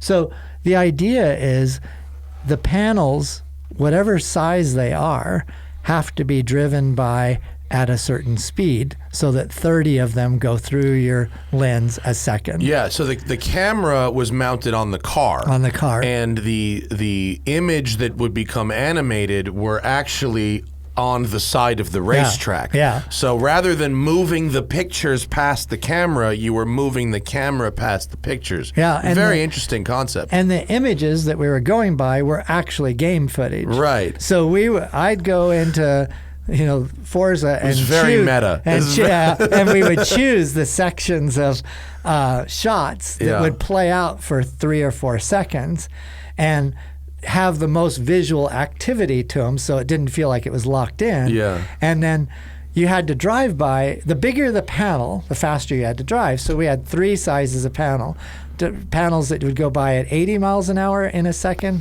at 100 and 120. And the 120 ones were like big ones. Really big, yeah. And so these are all next to the side of the road, all exactly lined up. And the cool thing was you could watch it live, and you would literally see them starting to float, like go by, and they'd start to slow down the floating, and then they'd suddenly lock on. And so I'm sitting in the passenger seat of the McLaren. Must really We're bug you hauling out. ass around, and you'd be looking at this visual that was streaming by like any picture would going past you, and then all of a sudden it would lock in and be so a weird. still So picture cool. animated, and it would. And you could see it happen, and then I'd tell Tanner, I go, "Okay, you're good. Hold. I keep saying hold that speed." Yeah. And then I'd be staring at the monitor. I wouldn't be looking up. Tanner would be running into turn 5 at a Oh my $120, So the whole thing was just, It's it was really, super cool. really cool, yeah. Yeah. And it was so fun in our world of filmmaking to do something really in camera. And the things that we had to overcome in that case of, even to figure out whether it worked. We went up to Tajon Ranch and in a rental car with a minivan with a camera inside just shooting out. And we had literally done black and white copies of a scene and pasted them up next to the side of the road just to see if it worked. Yeah. And so then, because the commitment of this, we had 700 frames. Yeah, there's a lot of there. like whatever the Kinko's bill was, was fucking high. How about this? Just the printing is a big deal. But because we didn't know what the weather would be, each one had to be printed on aluminum. Oh my God. So it wouldn't expand or bend or do anything. Get the fuck out of So here. all this, I know what printing costs. That's insanely expensive. It's like 3 or 4 of those McLarens. Yeah. Right? So there were so many things I overcome. And then the funny thing is, also, these are big panels standing on set. We had to make every stand. Oh, Jesus. Okay. So here's typical Zwart director. They put the sandbags on it, and I don't like the sandbags because they're white. Yeah. And they're moving around. So we had to make 700 times 2 black bags. Oh my and then God. they had to come out and stick each sandbag in a black bag. So they looked the same. And then lay it out so it just laid flat, every one of them together. And it's just, Oh my God, all your the stuff. PAs must have hated you. And the funny thing, and the other thing was crazy, they had to be in sequence. Right. So if you got them out of sequence, the animation would jump. Yeah, of course. And so there was one frame out there that I never noticed, nobody ever noticed, that was actually about 2 stops hot or a stop hot. And it's just crazy. Every time we watched it in the cut, there'd be this blip of flat, bright white. And we were actually noticing the difference in exposure in that. And this was after we'd shot it. So we actually had to single color grade that one frame to bring it down. But that's how sensitive the whole thing was. And it was just, and you know, Tanner's drifting around it. We've got this huge rig on the back of the car, and so it was. And the final product was very cool. It was a very, very cool project. They did a nice job of editing it, and they had great music with it, and it really is. In terms of the work I've done, and I've been so fortunate to do so many things, that this was probably one of the most rewarding projects I've ever been on. That's really cool. It was kind of, I got to say, it was a bit emotional the way it was. See the way everything slanted in there? That's because it was shot with a traditional camera, and the camera on the car is actually recording it straight up. But you can see the sandbags. Yeah. So they're very meticulously laid down on both sides. So it was my new car has a tribute to some of your work on it. How's that? My Boxster Spider. Oh. As I got illuminated red door sills that say cuts hair fast, because it's a hairdresser's car. That's perfect. Yeah, that's perfect. In the same typewriter font. Oh, you got to. Yeah, the Porsche people were like, "You're out of your mind. You sure you want this?" I was like, "Yeah." That's awesome. Can't wait till Zwart sees this. That'll be a good one.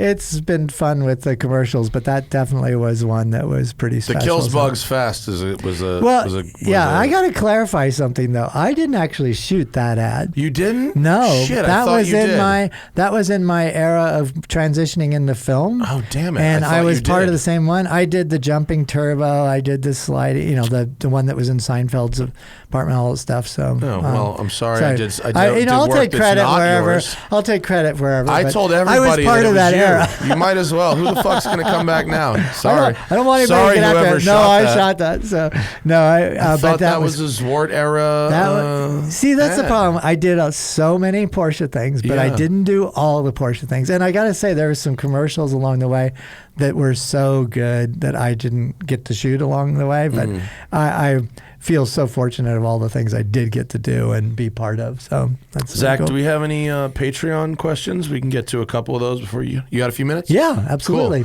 Cool. We'll do all the ones that are specific to Jeff.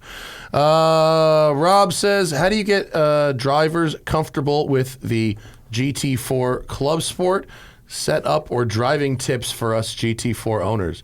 The GT4 Club Sport, I drove the last generation car. It is the easiest race car you will ever drive in your life. Yeah. It's absolutely easy as pie. It's so forgiving. Really, it's so neutral. Yeah. And it's like, you talk about it all the time, but power to weight and things like that. But, it's even more than power to the weight. It's power to suspension, to tire, to all these elements that add up to it. It's just a balanced car. And that's not to its detriment. It's really fast. It just does everything so well. And I think that when I think about all the cars that I could be coaching at Pikes Peak, that to me is the best possible car, because it's even so rare that the factory builds a race car. So here's Porsche building a race car, from the safety sense and the build quality and the cages. Because, a lot of people come to Pikes Peak with cars they built themselves. Like really contraption-y. But this is a stuff. factory-built car. And if you did have a problem, you'd want to be sitting in that car if you did. And then the other side of it is with the paddles and with everything else in it, it's a race car experience, but yet the underpinnings are really road car in terms of reliability and maintenance. So that balance is, I think, it's almost the perfect balance for Pikes Peak. Certainly for somebody learning there. Yeah, because this is one less thing to think about, but absolutely. you still get the fizz of I'm in a race car. For sure. Yeah, so. And it's got climate control. It's got air conditioning. It's got heat and air conditioning. Yeah. It's good. Jonathan Aronow, what are the best practices for capturing exhaust noise? Oh, that's an art. Yeah, and it really is. I have been down that road so many times. We did the Super Bowl commercial, the launch of the Ford GT, the red and white one, in the beginning, and we were up at Thunder Hill, and that car was all new. Yeah, it was the flagship for the company, and you needed to capture the exhaust sound on that, and we do so often. But you think, oh, I'm going to put the microphone right by the exhaust system, and all you hear is the whoosh of the air exiting the microphone or exiting the exhaust. And it's funny, pulling it farther away from the exhaust and keeping it out of any extraneous wind noise is actually the better way to do it. And in a lot of cases, we are simultaneously recording inside the car, and we'll blend the two of the exhaust on the outside and the engine noise on the inside.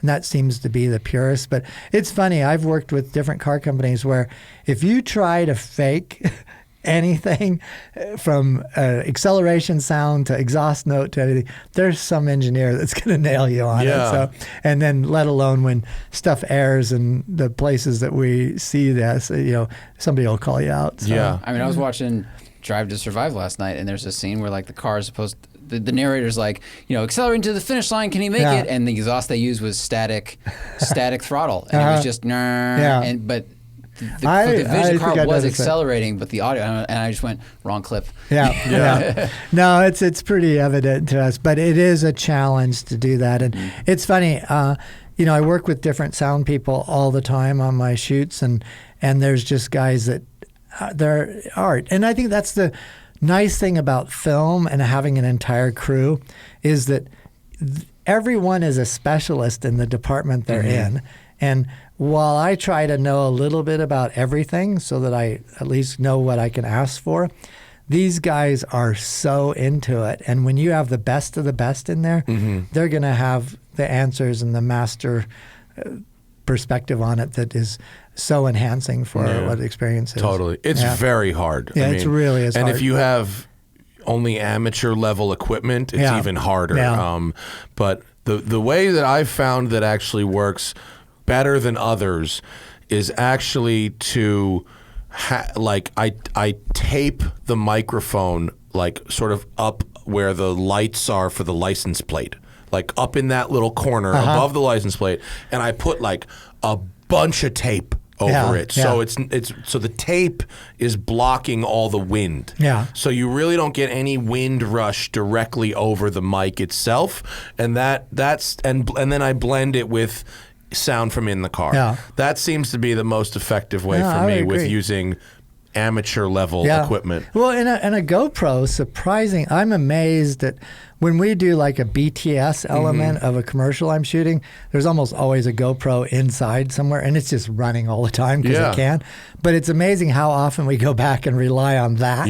Backup audio is always there. And the Will Rogie, who I've dealt with quite a bit, who's been a great guy who's done a lot of the films from Pikes Peak for me. He has just a little neoprene like sweater that goes over the GoPro, and it takes literally of all the contraptions you buy to cut down wind noise, he's just made this little sock that goes over it, and it works like perfectly. I've seen a literal sticker.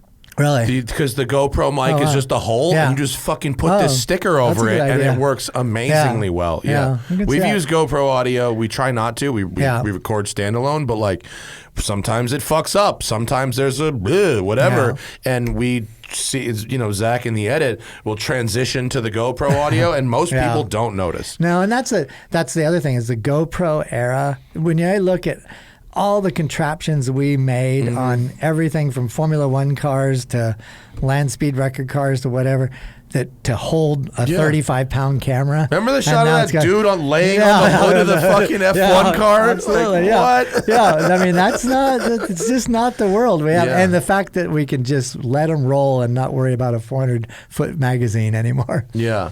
Oh, see, look, Daniel Berman, I must have said this in the previous show that you did this, but barring the example of Kills Bugs Fast, was doing these ad campaigns like those with sort of some cheeky humor in them, considered going against the grain, or did people expect it from a company like Porsche? Well, at Fallon, Fallon was the agency with Porsche in kind of the heyday for me, at least, and that was the jumping turbos and the. Did they also do the Volkswagen stuff, like the cheeky Volkswagen ads? That was Doyle Dane in the beginning of it, right. but it was really cool. That was such a enlightening time of advertising. We literally would go out with notes of headlines that were written with no idea really where we would shoot them. And we'd have a transporter with 4 or 5 Porsches in it, and we'd go out and we'd create the images that supported the headlines. Oh, okay, yeah. And they were so well written in those days that you were just inspired by the language of it. You know, when you think about eats Corvettes for lunch, and that was drifting, smoking 944 turbo. You know, those headlines. Think of it, a Mercedes with Tabasco sauce for the 928. Yeah. You know, those were just headlines. In Germany, there are no getaways, which was the Porsche police car. Oh, that it was just great. those things. When you get those headlines, you would just go, oh, you know, it was like almost like the headlines made you up your game as a photographer to do a better image. Yeah. That was classic writing. Yeah, that's cool. Where are we? Zach Wilsey says, what is your favorite weird, beautiful, elegant color for a vehicle that is not grayscale? And favorite atypical interior colors? Well, I can tell you that it's kind of what you don't want. When you're in a pre-pro meeting and you finally ask that question of what color is the car, and they'll say it's dark blue metallic or dark green, you just go, you know, it's probably not going to look dark blue metallic. Yeah. That the metallics, the darker metallics that people absolutely love, and you know we do when we walk up and examine our eyes, but the film process of it, it's so hard to control that the colors really come out to it in it that represent what it really is. And so I look for, I generally like solid, good colors that will hold the light. And silver is a good color. I mean, the metallics is silver because it'll work at night, that sort of thing. But it's a big difference between shooting at night where you're relying on reflections to define the car, as opposed to shooting in the day where you're relying on the color itself. And the actual styling to define the car. You know, you use the sweep of lights and reflections to go over a car at night to make sure that you kind of know what the lines look like, whereas in the day you can really use almost any light if the car is the right color. So, right. And in the road and track days, we used to say that, you know, red cars on a cover would outsell the magazine. It'd sell more magazines on the newsstand than a black car. That's it was probably just, true. It was, it was the way it was. So. We had a study done on YouTube, and the thumbnail, the color of the cars in the thumbnail, if the thumbnail color was black or white, forget it. Yeah. I mean, it didn't matter what the car was. Yeah. And so now if we get a car that's black or white, we'll find a different photo of it to use for the color, you know, for the thumbnail. It's just for GT4 RS or something, we might use the yellow one in the thumbnail, even though it was a gray car. I shot the Porsche commercial where we were talking, originally it was 993, talking about paint to sample. Yeah. And the guy had the lipstick, and then it became the color of the car, and we had the yellow jello beans, and we had the blue, Mexico blue, and we had all these colors that would bounce around in there, and those were always fun because Porsche actually had a really cool color palette then, so that you could, it almost defined them as a company. Yeah, I mean, it's still, you know, on a certain level, it still kind of does. Paint to sample is such a big deal now. Yeah, so. now it's like everything. Yeah, It's like, it's good. Hunter Sands says, Jeff, what is the best way to sell car photography to your significant other as wall art in the home? Can the right photo fit well in any room? Hell yeah, Ken. Yeah. I think Ken. so. Don't be shy. Yeah. It's funny. I just to show where we are in the world right now with publishing and printing is that I just did a book that's all iPhone photos, and it's like it's amazing what you can get out of them these days, and certainly scaling photos to the right size. Like you've got that great Larry Chen photo, just dominates the wall there. It's Larry Chen's cool. have to be big. Yep. They got to be big. Larry's a good one. Yeah. So definitely. Yeah. I mean, I've never had any trouble, quote, selling car photography to my wife. There's plenty of it hanging in my house as well, and it's not been a problem. No, I agree, and I think that it's also kind of it's our current lives, and when it's photographed well, it's like a great landscape. Yeah, so for sure. Yeah. Yeah, I mean, if the focus of the photo isn't just the car, if it's the setting and it's a nice scene, and there's other elements to the photo that helps. It's like in my own filmmaking, I say there's two boxes we have to tick generally, and one is that it's visually entertaining enough that somebody who's not even interested in cars is attracted to it. Yeah. And there's something so inside on the commercial that when a person sees it, looks around the room and says, I thought I was the only one who knew that. Mm-hmm. If you can tick those two boxes, that's something that's going to be successful. Yeah. And the same goes for the art on the wall or whatever. Yeah, last one, Jack says, how did Jeff like the Velocity Invitational last year? What was the best car you drove and favorite of the event? There's no question in that one. It's not often you get to drive the Golf 917. Oh, did you get to have a go in that? So I drove Bruce Catapa's 917. And was it sketchy?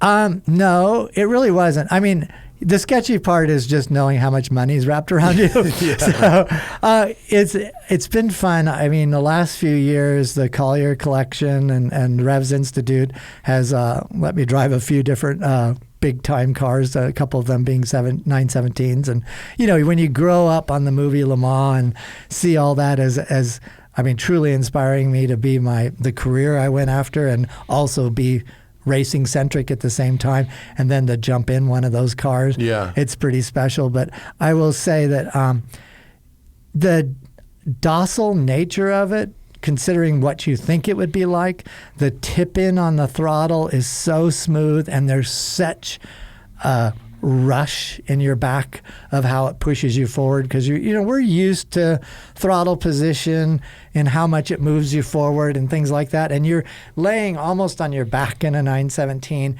and your head's at an odd angle, and so you really feel the pressures inside it. And I just remember that the 917 PA, which was the Can-Am version of it, that with like no roof. Yeah, no roof on it. And I drove that at VIR. And as you go up the hill at VIR, I just remember that I would come out of kind of this S's and accelerate up. And as I accelerate up, there's kind of a crown in the road. And as you got to the crown of the road, it felt like the car would take a different trajectory than the crown because you're accelerating. And, it's what these old cars, what is really apparent when you drive it quickly is that they aren't hugging the ground anymore. They really get up on their tiptoes. Yeah. And so here you are pulling gears in a 12-cylinder motor, and you're just mesmerized by that sound, thinking about what, I'm a photographer, thinking about what it looks like on the outside, and you're accelerating, and the thing just gets lighter and lighter, and you actually feel it rise up, and it's just such an interesting sensation. But, to answer the question, Velocity, first of all, was a really great event. They reimagined the paddock at Laguna Seca. They just did things different. It was somewhat Goodwood-esque in the way they had finished it and delivered a product to the attendees, but the level of cars was so high. I think when I was out in the 917, there were 5 other 917s out there. It was just a big time day with cars. So no doubt getting in that car there and experiencing a Laguna Seca and a 917 was pretty spectacular. Yeah. That's So, cool. Yeah. That's a good one to end on. Man. Thanks for coming in, Jeff. No, thank you. I appreciate it. We will. I mean, I'm sure I'll see you before because you'll be coming in to pick up your car when you come through LA. But Zach and I will be at Pikes Peak in June, and so we're going to set up a little podcast studio. Oh, cool. Like on the hill, Uh-huh. so folks can come through and chat with us after their practice runs and whatever. And if there's anyone over there that you think we should absolutely be talking to, definitely kick them our way. Well, we're going to be grilling meat on the mountain. This is all sounding pretty good. So, yeah, no, we're making a vacation out of it, that's basically. Good. Well, it's the place to do it. And I am, I kind of a member of your team in a way. Johnny is just going to be so great to be up there. And, it'll be really fun. fun. So I just love these guys that, have, always dreamed of it, been kind of fans from afar, and then to drop in and immerse yourself in an event like that, it's gonna be really fun. Yeah, one day I want one of those seats. One day I want to. We'll have a West Side collector car storage sponsored. Okay. Instead of whatever the fuck Johnny's got. He's got the Cayman Islands. Well, that comes with the territory. It's funny because it is on a Cayman. Whoever put that together is one of those marketing geniuses, right? Well, Porsche Motorsport's got some good alliances right now, so it's awesome. But it'd be fun to have Johnny up there and the rest of the team up there. So